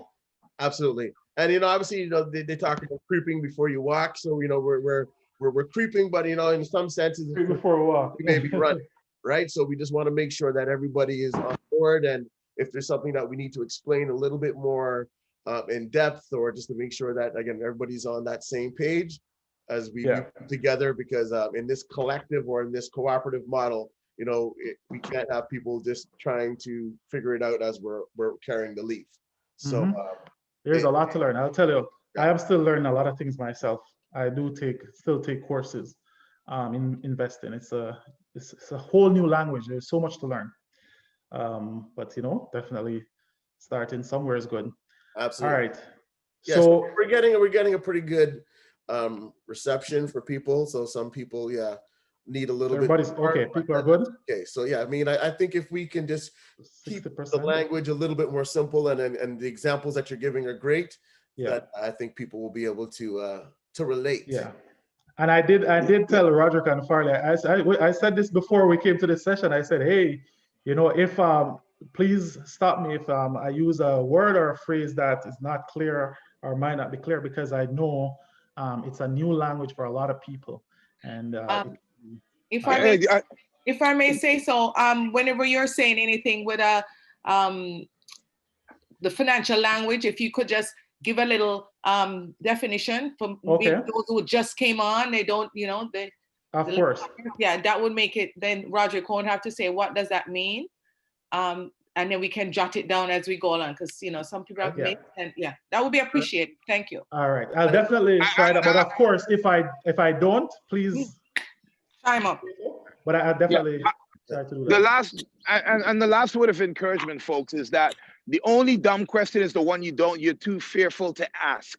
Right? You have to ask questions. This is family, right? We have to move forward several times. And I'm going to say it again, right? When you're chipping out there, Farrell. You're chipping out. So before Farley comes back on, Terrence had a question or a comment. But you're brother. No, sorry. We're on the cryptocurrency piece. Okay, so please try your best. Yeah, on the cryptocurrency piece, it's just similar to the stocks. I don't want to go deep into it, but I do think that, you know, collective learning makes everything more understandable, and that's what I would want to say. Like with what we're doing here. None of these guys that you hear make billions and millions of dollars do it alone, and we're doing a collective learning model here. So what you don't understand, you know, maybe the guy next to you will understand, so that we can all, that's what we're doing. We're learning, and we're seeing the buffet, but we're going to start small and get a small taste of it. And everything that you're saying is right on point. I mean, with the cryptocurrency and all the other stuff, it's so new, and the information is out there, and you know what it was 5 years ago is so different than what it is now. Oh, yeah. And we're all learning together, and I'm just glad to be a part of it. But I said, listen, when you don't understand something right here, right now, the fact that we're all doing it together is much different than one person learning in one basement, in one dark room, and have to go look it up in the library. We're all learning together, and then, you know, I said, contribute back to the pot, and that's how we're all going to learn. and be masters of it, because we're far better than someone trying to do it by themselves, because we're doing it together. Okay, that's all I want to say for that part. Okay. Thank you. Good point, Terrence. Thanks for sharing your thoughts. All right, so let's take a quick look at this example here. We have a little bit of time, and so I put a disclaimer here. I like to put disclaimers. So let's use a real life example. Please note that this example does not amount to investment advice, nor am I acting on behalf of the company being used. All right. So, and I did this analysis probably in, I would say about May or June this year, and I'll show you where the stock price is at today. I kept the original price when I did my analysis. And I myself at one point invested in this company, but it was to make short-term profit, so I'm no longer invested in it. All right, so when you do fundamental analysis, you can break it down into qualitative. And so qualitative means looking at the qualities, right? So qualitative, so it's a word that's derived from quality. So looking at what's good in the business. You're looking at the theoretical part, or the quality, those qualities that are not financial, that makes the business make sense. And one of those qualities could be the business model, like what the business does, or it could be that management has good practices, or management is reputable. So those qualities that are good and they're not financial in nature. All right. So that's what I mean by qualitative and fundamental analysis. And again, fundamental just means those foundations, the important things. So Terrence is a business owner. What's important to him? Making a profit. So if he's making a profit, then that is a good thing. If he's keeping costs low, that is a good thing. So those are the foundations of the business. And analysis is just looking at these from different perspectives, right? All right, so the time when I did this assessment, I look at Qualcomm, which is a tech company, and it's on the NASDAQ, listed as QCOM. So we're gonna look up this company on the NASDAQ, but I don't wanna do that yet. And it has a ticker, like I said, it has a ticker on the NASDAQ of QCOM, or yeah, QCOM. So a ticker is a unique symbol that's given to each company that's listed on the stock exchange. In many cases, it's a shortening of the name of the company, right? So if I wanted to look for, let's say Cineplex in Canada, the ticker right now, if you go on Google and you Google CGX stock, you will see Cineplex comes up, because that CGX is unique to Cineplex on the stock exchange. All right, and other companies, if you wanted to look up Shopify, their unique ticker would be SHOP, S-H-O-P. So if you Google SHOP stock, it will take you to information about Shopify. All right, so that's what ticker right there means. All right, so what I organize, and this is how you can do your analysis. I organize my work, and I think Michael might be similar. As accountant, we are trained to organize information, right? So for me, even though going back to the previous slide, I had, where is it? I had understanding the business model. It was a bullet all the way down here. Even though it was all the way down there, look what happened. I brought it to the top, because wouldn't you want to understand the business first before you start considering anything else? Exactly, right? So you want to understand the business first. What is Qualcomm about? So Qualcomm is a developer and manufacturer of digital communications. Let me just. Products and solutions. There's a significant force in they are a significant. Huh? No, I'm just reading it because it sounded like you were just stuck there for a second. Oh yeah, my thing was in the way. Yeah. So they are a significant force in the semiconductor industry. They operate principally through two segments, which is CDMA Technologies, which is a semiconductor, and Qualcomm Technologies. They offer licenses that are mission critical. So they do 3G, 4G, LTE, and now 5G. So your smartphone, those SIM cards that go into your smartphone, this company makes those SIM cards. So right, so understand the business. I don't remember what all these acronyms mean, but I'll show you where I get some of this information from. And so we look at the competitive advantage. So now a competitive advantage is what gives one business an advantage over the other businesses that are doing the same thing, right? So that's what I mean by competitive advantage. So if I look at Shopify or any of those major companies, what gives those companies an advantage over the other companies within that sector, all right? So when I did my analysis, one of the things I love about technology is that you can Google You don't have to like be searching through the company website. You can say, what are Qualcomm's competitive advantages? And it pops up in your search, right? And then you can list them. So that's, to cut down time. You want to definitely save time. So they license and they patent. So, and that brings in 3/4 of their revenue because they're able to, sell or, give people permission to use some of their, brand and certain things that they have patent on or license on. They give companies permission to use them and they charge a percentage, right? So can take a look at that in the video later on. But then we look at the management. So I only can put one point here, but I'm pretty sure I could have done more. I said management is reputable with sound governance structures. For you, if you want, you can go through and you can say why management is reputable, and you can also talk about governance. So what is governance structure? So governance structures are the things that are in place to ensure that the company is following procedures, right? Both internally as well as those mandated by the government. So that's what governance structure is in a nutshell. But you can go through if you want and talk about those things. And I would say that you should, because you're going to want to convince the people on your team as to why you think the management structure is sound. And then I look at the quantitative fundamental analysis. So I looked at the things, the quantity, the numbers that makes Qualcomm a good or bad investment, right? So what I did, I looked at the stock price first. I looked at the current stock price. So at the time when I did this analysis, the stock price or the current market price was $80.88 US dollars per share. So each share cost $80.88. So I'm going to take a look right now. We're going to go to Google and we're going to search for a Qualcomm stock. We're going to see. Remember, I did this in about May or June. What's the stock price now?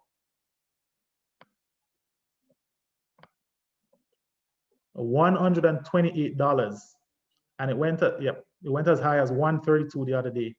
It's now $128.88, which means that from the time I did the analysis, it went up by almost 100% per share. So about 50, well, not 50, yeah, maybe about 50%. So it gained an additional almost $50 per share, right? Since I did my analysis back in May or June, right? So when I did this analysis, it was $80.88, right? So that gives you a sense of the significance of making money through the stock market and the power of compounding, right? Money on top of money.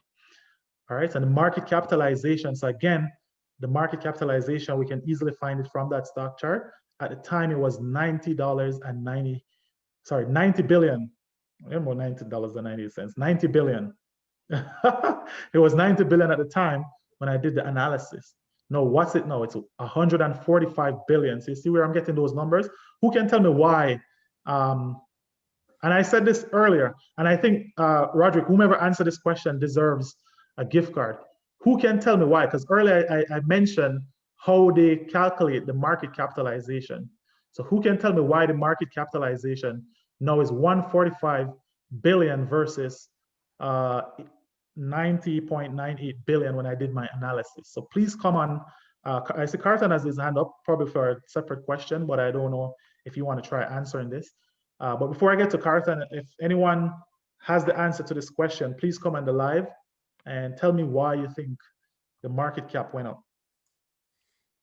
All right, Carlton, you can jump on. Maybe you do have the answer for that. Perhaps. Yes. So before I answer, I did have a clarifying question. So you said that you collected all this info from like May? Yes. From May, okay. About May, June, yeah. All right, May, June, okay. Yeah. So why the market capitalization went up? To take a guess, I'm thinking they had a greater increase in sales. Maybe there was a greater demand for phones, hence a greater demand for the SIM cards that they supply. More people were buying stocks from their company or buying shares from their company within their stock. That's sort of my guess. Yeah, I mean, there's like a very direct answer, but all of those are probably true. And then also the demand in the shares is probably true, but you know, like, I guess that's a good answer. If I don't get the one that hit the nail on the head, we'll take that answer. I can try. Sure, Marlene. Is it because the 5G was launched and people were upping their phone, and you know that whole industry about phone and expanding took off, and so let me get on and get myself in? Those are the factors that definitely led to it. What give the calculated number. So what I'm looking for is, can I tell you? Yeah, how the numbers, why the Because the oh boy, everybody's typing up. Everybody's good. Oh, there we go. Okay, the market cap increased because the stock price increased from between May and now. That's right. Bang on. Who's that? Okay, say that one more. It's Samira. I'm gonna go on mute because I have my little one. No, say that one more time because I don't think everybody heard what you said though. The market cap increased because the stock price increased between May and now. Yeah.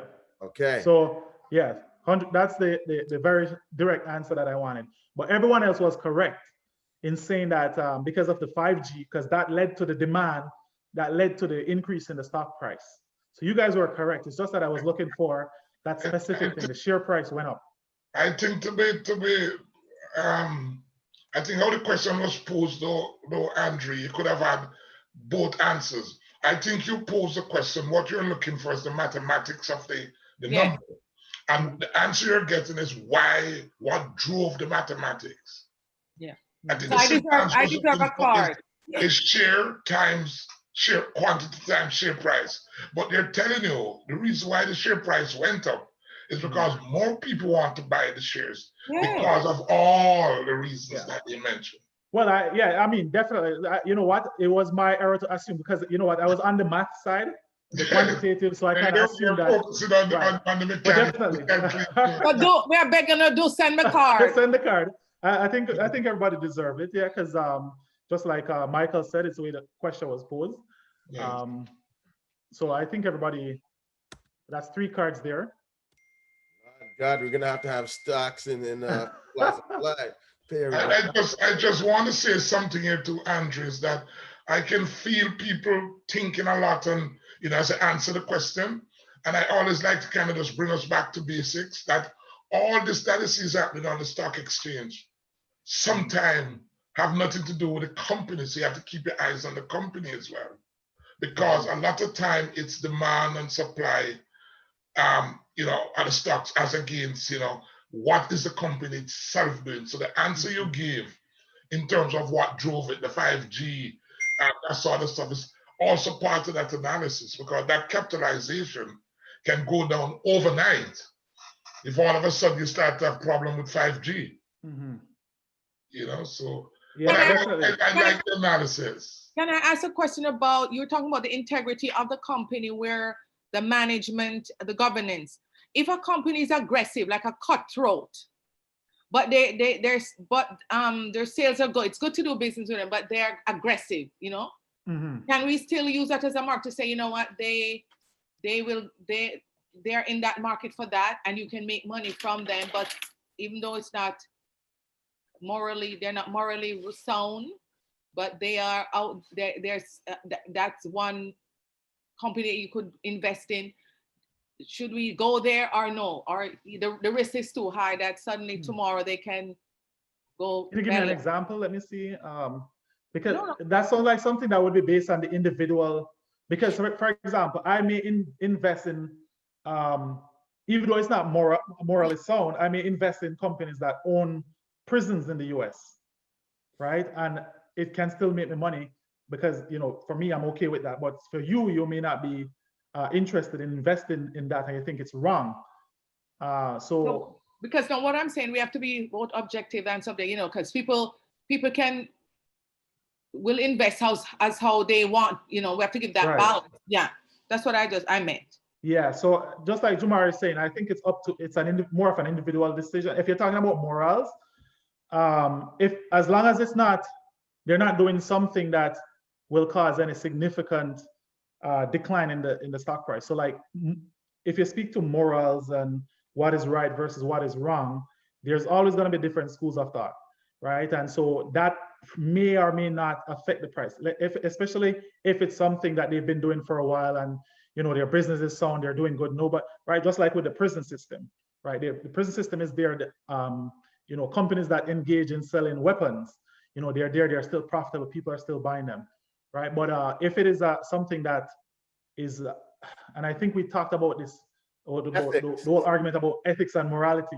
If you go on the side that's something that might be unethical, right, or something that's a crime, then no, that might be something that's different. That might. It's like saying, like, investing in the prison industrial complex will definitely have a direct impact on our community, because or the marijuana industry. We get imprisoned or incarcerated more so than anybody else. Investing in weapons, like in guns or whatever, has a direct impact on our community, because again, in the hands of the people who obviously aren't law abiding or whatever, they've had an adverse impact in our community. So we want to be obviously conscious on our choices and make those ethical choices, so that we're not going against the community in terms of just making money. Okay, so Andre, just want to chime in again on 3 parts. We did mention it many sessions ago. Ethics deal with a sticking to an agreed approach to things. That's what ethics really is, complying with the rules. Morals is a question of whether you think it's right or it's wrong. So even though they use them interchangeably, they're actually 2 different concepts. We're talking about running prisons for profits. There's a rule and you follow the rule. It's ethical. Is it the right thing to do? It's sometimes on a personal level. Right. So the third thing I want to mention though is that, and I think Andre did say it some time ago, high risk, high reward. That is what the trading on the stock exchanges, especially if you're a day trader. So to answer your question, Marlene, and we've been saying this all along, you have to do your own analysis supported by people around you, so you get a better understanding. But the higher risk, higher reward. Or if you want to say the other way around, if you want a lot of returns, very, very high returns, you can bet a sweet life that you're very exposed. Mm-hmm. And the other thing I could say to Marlene is, when making an investment decision, you have to take emotions out of it. You can definitely put your values in it, so things that you think are right versus wrong. But you want to keep your emotions as much as possible out of the investment decision that you're making. And it goes back to your objectives and your morals and whatnot. So if you think something is wrong, then okay, you don't want to go for that. If it's okay, if you don't have any problems in terms of the morals or whatnot, then you can proceed and it's legal, Andre. It has to be legal in our environment. Well, I mean, I would assume if it's on the stock exchange, it's legal. I don't think they'd allow any illegal companies on the stock exchange. I agree, but again, things happen, like as you said, the cannabis industry right now is teetering. It's right on that margin, whether it's legal or illegal, whether it's moral or immoral. And a lot of companies thinking about how they're going to get. That's a main one. That's a main one. Yeah, that's where I was going. Yeah. Exchange. Yeah. Well, and to interject on that, I think the marijuana thing. So you have to go back to the exchange that you're buying on. So you cannot look at marijuana being legal in some country and illegal. If it's on the exchange that you're buying, it means that it's legal, because it cannot be on the exchange illegal. So if you're buying on the TSX, it's legal. The term, you know what I mean? You can't say marijuana is illegal in Jamaica, for example. There's no marijuana company on the Jamaica Stock Exchange. So you have to figure out which exchange you're buying on and whether or not that stock is listed on the exchange, right? So I think it's almost intuitive, or one can deduce that yes, if it's on the exchange, then it's legal. I think I said 2 people have their hand up here. 2 hands. Monica, I think Monica was first, and I think that's the only one. All right, go ahead, Monica. I just had a question. Well, I have 2 questions. First, what's a market day in the stock exchange? Like you said, from 9:30 a.m. to what? 4 p.m. 4 p.m. Okay, Yeah. and what's earning per share, and how are you able to calculate that the day of? don't you need a certain time period to get that? All right. So we answered the first part already. The earnings per share, it's let me just show you, it's calculated. Let me see if I can pull up a document, a Word document here. Oh, let me just get a, oh, what the hell is this? Why do you look that up, Andrew? Just remind Monica that the earning per share is not the day traders that make capital gains buying and selling. It's actually the dividends that is paid. Mm-hmm.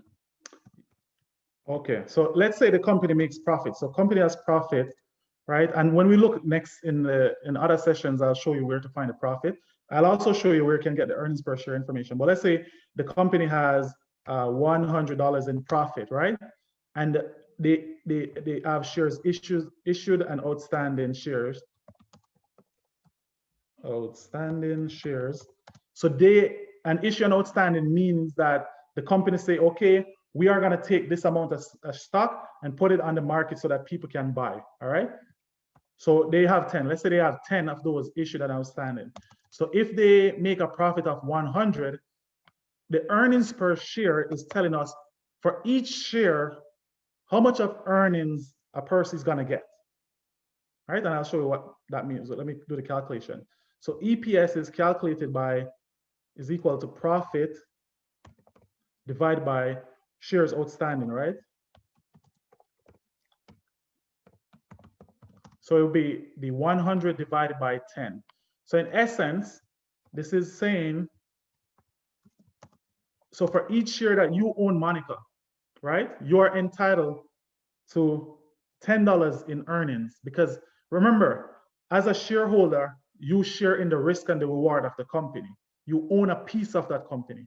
So if the company makes a profit, you get a piece of that profit, right? Piece of that profit belongs to you, in theory. Okay? Are you following or not really? Yeah, no, I am. Okay.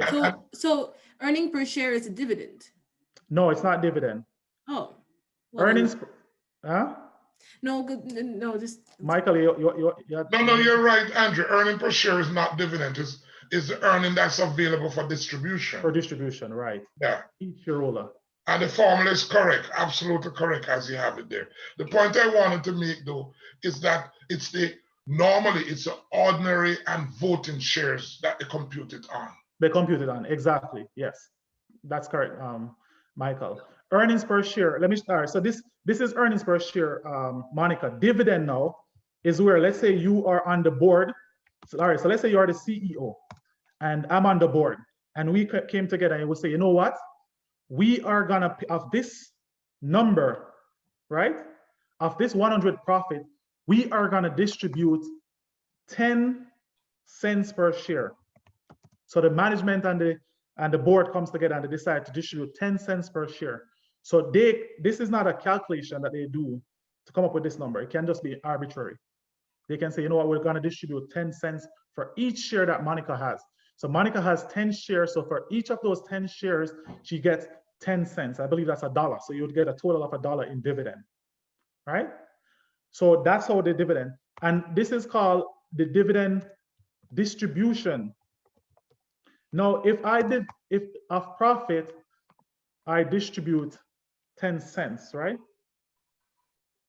And then, you know, you as so of this profit, if I only, let's say I distribute $50 in dividend, then the next 50 goes into what is called retained earnings, right? Because this dividend is deducted.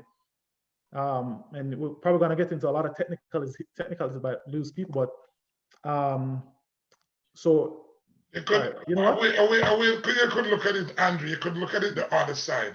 The company make $100 in profit, and they may decide to give half of that to shareholders. Right, and then keep then you divide it by the number of shares and get the earning and get the dividend per share. In this 10 cents, they decide to give 10% off the profits made for that year. Yes. So you can do that as well. Definitely. Yeah, thanks for that, Michael. So that's another way to look at it. That's another way to look at it. So they can, just like Michael said, Monica, so they can say, okay, of the profit that we made, we want to give out half of it. So we want to give out $50 in dividend, and then they look at how many shares are outstanding and divide it and come up with the number. With that number. So that's a good one, Michael. Thanks for that. Yeah. So they're different. So the earnings, just like Michael and I were saying, so the earnings per share is we're looking at the profit and see how it would distribute among the how that profit would be distributed among all the shareholders, the common shareholders, right? So as a company, I'm looking, okay, if I were to distribute, let's say I decided I don't no longer want to continue this business and I want to distribute all this profit to all the shareholders, I would give them, each of the shareholders, $10 per share that they own, right? That's the earnings per share.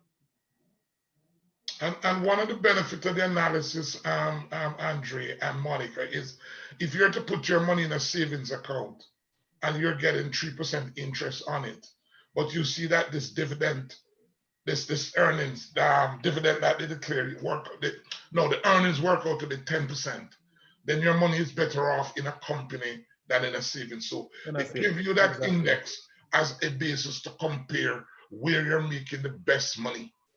That's one of the benefits of that index. Okay, so outstanding shares, is that another type of stock you can get, another type of share? Or is it just share? It's a share that they've issued and people have bought up, because most companies have what they call authorized shares. That is a total amount you can issue. But not all the shares are issued at the same time. So when they use the term outstanding, it means the ones that are on the streets. People have bought and they have them on the streets. Okay. You know what? So what we're gonna do, Monica, so in next session and everyone else, we're gonna go back, we're gonna backtrack. So in addition to the assignment, we're gonna go back and we're gonna bring some of those terminologies.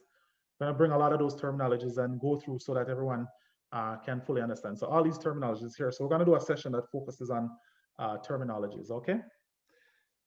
All right, and the EPS, Monica, it's right here on the stock chart. So we don't have enough time to do a stock chart analysis, but again, we're going to be doing more investment sessions in the coming weeks. We're going to be going through all of these and more. All right, so Andre, just before we get to the next part here, and I know we have to be conscious of time, our sister Ainowala had a question. I hope I pronounced your name correctly, sir. No problem. It's actually Iniolua Ini. I had a question, but you kind of like referenced it while you were answering Monica's question. So I wanted to ask if like the earnings per share reflects the retained earnings of the company.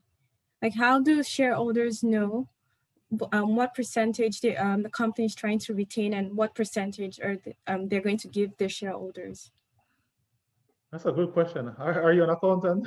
All right, so I mean, Michael can, you know, if I miss out anything, Michael. So I think the companies usually, they call it their retention rate, right?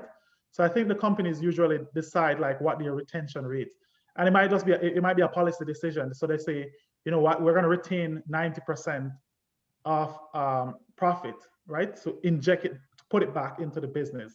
So that's their retention rate. And then they say, you know what, our payout rate or dividend distribution rate is going to be 10%. So if it is, and going back to the numbers that I had here, and I think Michael spoke to it in the formula that he used. So I had this profit, all right, of $100, and the company's policy is that we retain 50%, right? So that means only $50 will be paid out. If it goes up, if the profit goes to 150, because the company's policy is that our retention rate is 50%, so now we have $75 to distribute. So the policy is fixed, and as the profit goes up, the distribution goes up. And as the profit goes down, the distribution goes down, because we have a fixed policy that speaks to it. And yes, Andre, that is a very good explanation, because going back to first principle, remember you buy shares in a company because you want to own a part of the company. But after you buy the shares, you elect board of directors, and then you have no control over them after that. So some company, as a way of attracting investors, they'll say, our policy is to pay out 80% of what we earn. Some companies, there's no dividend policy. For years and years, you own shares and you never get a red cent. So it's actually a decision by the board. So some companies you'll see in their prospectus or as they put things on information and tell, okay, we are a company that pays out 50% of the earnings. So if you look at their P&L and you see, okay, they make $1 billion, half of that is going to be paid out to owners of shares. And that may attract you to buy those shares. Right. Mm-hmm. All right, so I think we're out of time, so let's get to the assignment. But we're going to continue this analysis in the next session because it seems this is where people have the most question. And what I'll do in the next presentation, I'll start back with this Qualcomm analysis. I'll start the session with that, and then if we have time, we do we look at the assignments as well as some key terminologies. So just to put it out there, so for the assignment, again, so how are we going to decide the groups, Roderick? Are we going to do that behind the scene and then let them know? Yeah, so next week, what we're going to come back with, and I think when people chime into the chat and do after they've done some research and we see the most popular industries that people want to invest in, then we can, get, probably like 5 of those streams, and then we can go from there. We can go further. All right, so for this assignment, let's keep it simple. What I'll say is that for this assignment, you're going to look up the sectors and decide which sector you want to invest in and why, right, as a start. And then we'll look at the most common ones, and then we'll distribute them as a group. All right, so I'm just going to put that into the chat. That makes perfect sense. Which sector? We'll put it in the chat. Do we want to invest in? And folks, what you want to do is you want to basically argue with yourself, right? Like analyze, argue with yourself, be a naysayer and a yaysayer at the same time. Why should I do this? Why shouldn't I do this? What's the counter argument? Be your own devil's advocate. Right. So, and in other words, substantiating your claim on why this is the best. Or not. Sector. Yeah. Correct. All right. Why not? Why why not? And why not? And then before we close up, I want to share when we were talking to Dr. Boyce Watkins, and again, when you get a chance, Google a brother, check him out to see what he's all about before he comes on next week. And when we stated that we were doing this 24-week course, and he's a university professor, and we were telling him it's usually 2 hours, he was like, wow, that's like a university course that you guys are doing. And I just want to show the value of obviously what we're talking about here. Sure. That we've got Andre and Michael in the sense of they're obviously extended or comprehensive financial knowledge that you're getting, obviously, and there's nothing is for free and in this world. And I think that's one of the things that we always have to recognize, but in the sense of what you're able to access for the community is obviously going to benefit you and your families and your communities for, not just days, but years to come. So definitely be cognizant of that and share the information as much as possible. So again, that we're increasing capacity in our communities tenfold the day. I guess Rod took it literally when I said, don't mind my mind. Andre and Michael and Andre and Michael. No, I'm just joking. The one thing I've been jumping on and off the call because I'm doing multitasking, but I wanted to ensure that we inserted the awareness around deferred gratification. Was that mentioned at all? No, not today. Not today. Okay, so one of the things, the criteria we want you guys to look at, one of the skills we need to develop as a community is deferred gratification. Generally speaking, when you're deprived of something, okay, think about it. When you're really hungry, people tend to eat faster when they're hungry. If they have a nice control, nutrified balance to the way they eat at a slower, comfortable pace. So what we want to do insert here, when you're looking at the different stocks, think from a deferred gratification perspective. What that means is delayed. Deferred means delayed. We're not looking to make a return overnight.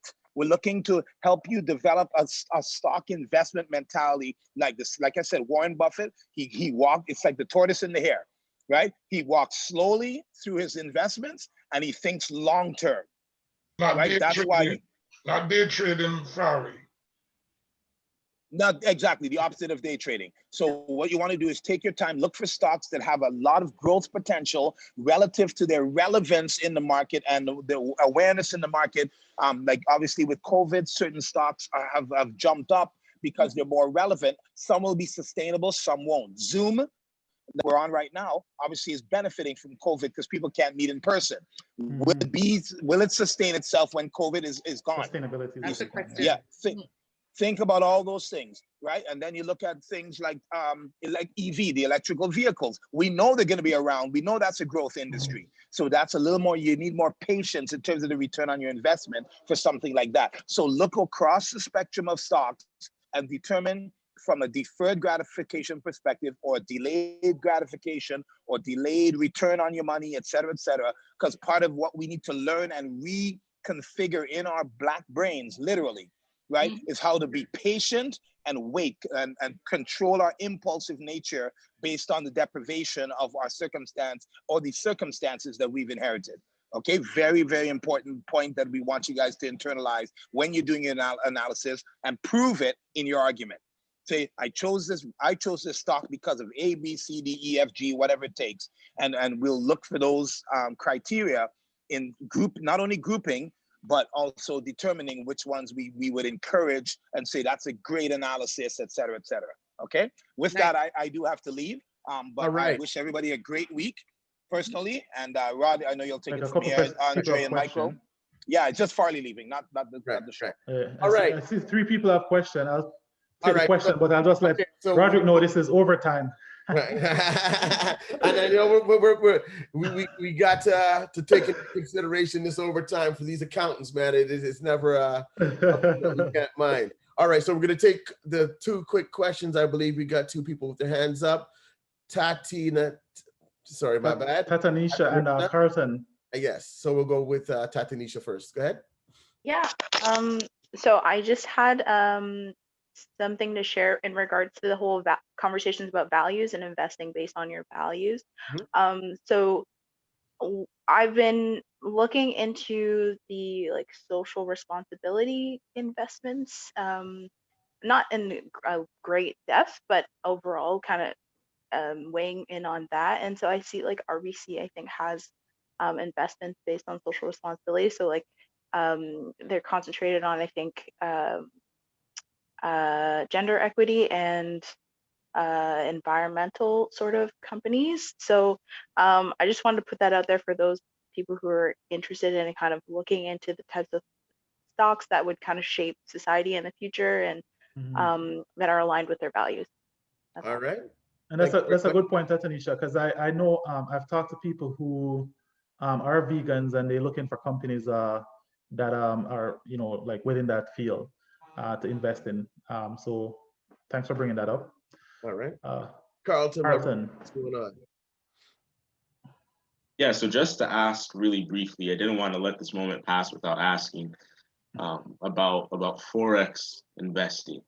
Now, I myself personally have not participated in this, and I don't want to be too critical of anybody who's on this call that might be into Forex investing.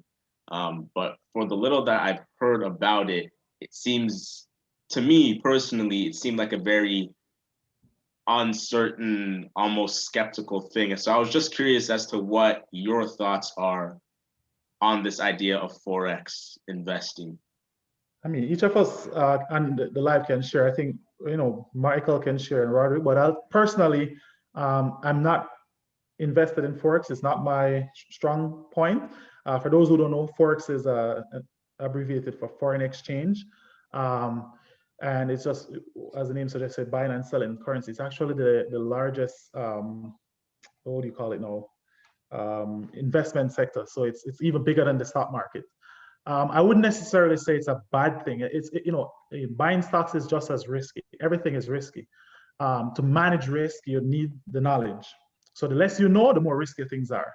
So for me, if I were to go into Forex now, my first thing would be to get myself educated so that I fully understand what is going on. Some of the strategies that are used in stock investing can be used in Forex, because when you look at technical analysis, they look at price movement and patterns, and Forex, they do the same thing. So I wouldn't necessarily discredit Forex. It's actually a legitimate market that you can make legitimate money from. It's just a matter of understanding what's going on. Personally, I don't fully understand Forex. I don't know if any Roderick or Michael. I would chime in a little here. One of the things you'll find under the free market economy that the world is working under right now, every single thing that can be bought and sold can become a market for people to make a living. Okay, Forex is just another one of those markets. And as Andre see, the banks and financial institutions who handle a lot of that kind of stuff and is in that kind of a business, they can do a lot of good things with it. If you as an individual have the wherewithal and think you can get into the game, then it's okay. But again, it's a question of knowledge and skills, right? And experience. So as I say, under this free market, anything, the free market makes everything a commodity, not just anything. It makes everything a commodity. Is the Forex industry as regulated as the stock market industry? It's regulated to the extent that the people who dabble in it have highly regulated. I don't think you have a lot of individuals in that market. They tend to be financial institutions. Financial institutions, yeah. Because the financial institution outside of utility is the most regulated in any country. So I'd say, yes, it's not easy to get in the game because you have to go through a series of regulation. And a lot of time the players link with financial institution as an arm of that financial institution. I don't think you have day traders in it, but they tried it in the past and some were successful. Because a lot of time is short selling and that sort of stuff. And if the market tank, you can't get the actual currency. It's not like the stock, if it tank, you just lose your investment. Sometimes it's a real currency you don't have to move. But again, my recommendation, especially in this environment, is that the business model that free market work with, in the past we call it capitalism. We don't tend to use that word no more. We talk about the free market or the market economy, is that everything is a commodity, which means you can buy it and sell it. And so is you need to find that little niche. And in some places, like back in Jamaica, I can tell you, the niche there is the ability to have access to US currency. And you can actually get into trading in currency if you have access to US currency. Yeah. You know? I think why Carlton probably think it's a sketchy market is because of the, what's that word I'm looking for? That those pyramid, there are a lot of pyramid businesses out there doing Forex. Yeah. And so people sorry, I should have answered that question too. And it's like in the market, Carlton, even stock. If the stock is going through the roof and when you look at the fundamentals of the company, it's going the other way. It's going to end up to be a pyramid as well. That is why there's so much rules around. I mean, we didn't spend a lot of time to talk about the rules around the stock exchange and trading. But it's highly, highly regulated. It is highly regulated. Because in 1930, there was a crash. And subsequent to that time, there's a tremendous amount of rules. That's why Andre, for example, every time he starts on a Saturday, he have that disclaimer. Because we are not allowed, unless we're a licensed broker, to give advice about buying and selling stock. Right. So regulated the market is. And we, even though we are bright and experienced people, unless we have a license as a broker, we are not allowed to give brokerage instruction. That is how highly regulated it is. Right. And that is why we have that big disclaimer all the time. And that's why I was mentioning in terms of the regulation, because, you know, I've been on, like, even on Instagram, been approached by people asking me to invest in Forex. And I mean, not to say that everybody giving financial advice has got to be an accountant or a broker, but I know some of these people are not. So you've got to be very wary of how you're going to be spending your money, and obviously who's going to give you that advice and instruction. On that note, we are going to say see you later. But here, watch this video before we roll out. Next week, we definitely need to have 100 people on this platform on Flip, Floss, and Fly. Again, we're going to be having somebody who has, you know, spoken with all of the some of the largest Black influencers in the world in terms of giving economic advice. He's a professor. He's a YouTube influencer also. His name is Dr. Boyce Watkins. So please watch this video. And as we say, tell a friend to join us every Saturday morning on Flip, Floss, and Fly, 10 a.m. Eastern Standard Time. Thank you very much for all of those people we have people today from Ottawa, from Vancouver, obviously, and from Halifax and Montreal, and everywhere in between, joining us here every week. So we want to definitely have you join us next week. And again, bring somebody, allow them to hear some of the expertise that Dr. Boyce Watkins will be bringing towards us next week. So check this video out, and then we'll see you later. Have a good week, everybody. Stay safe. All right.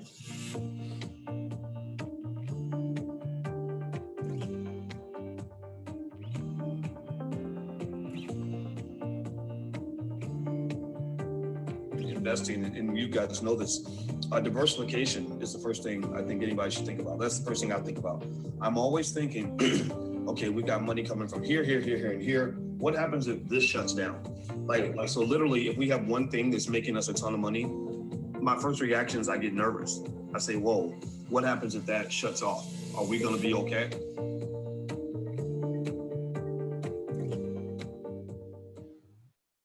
All right.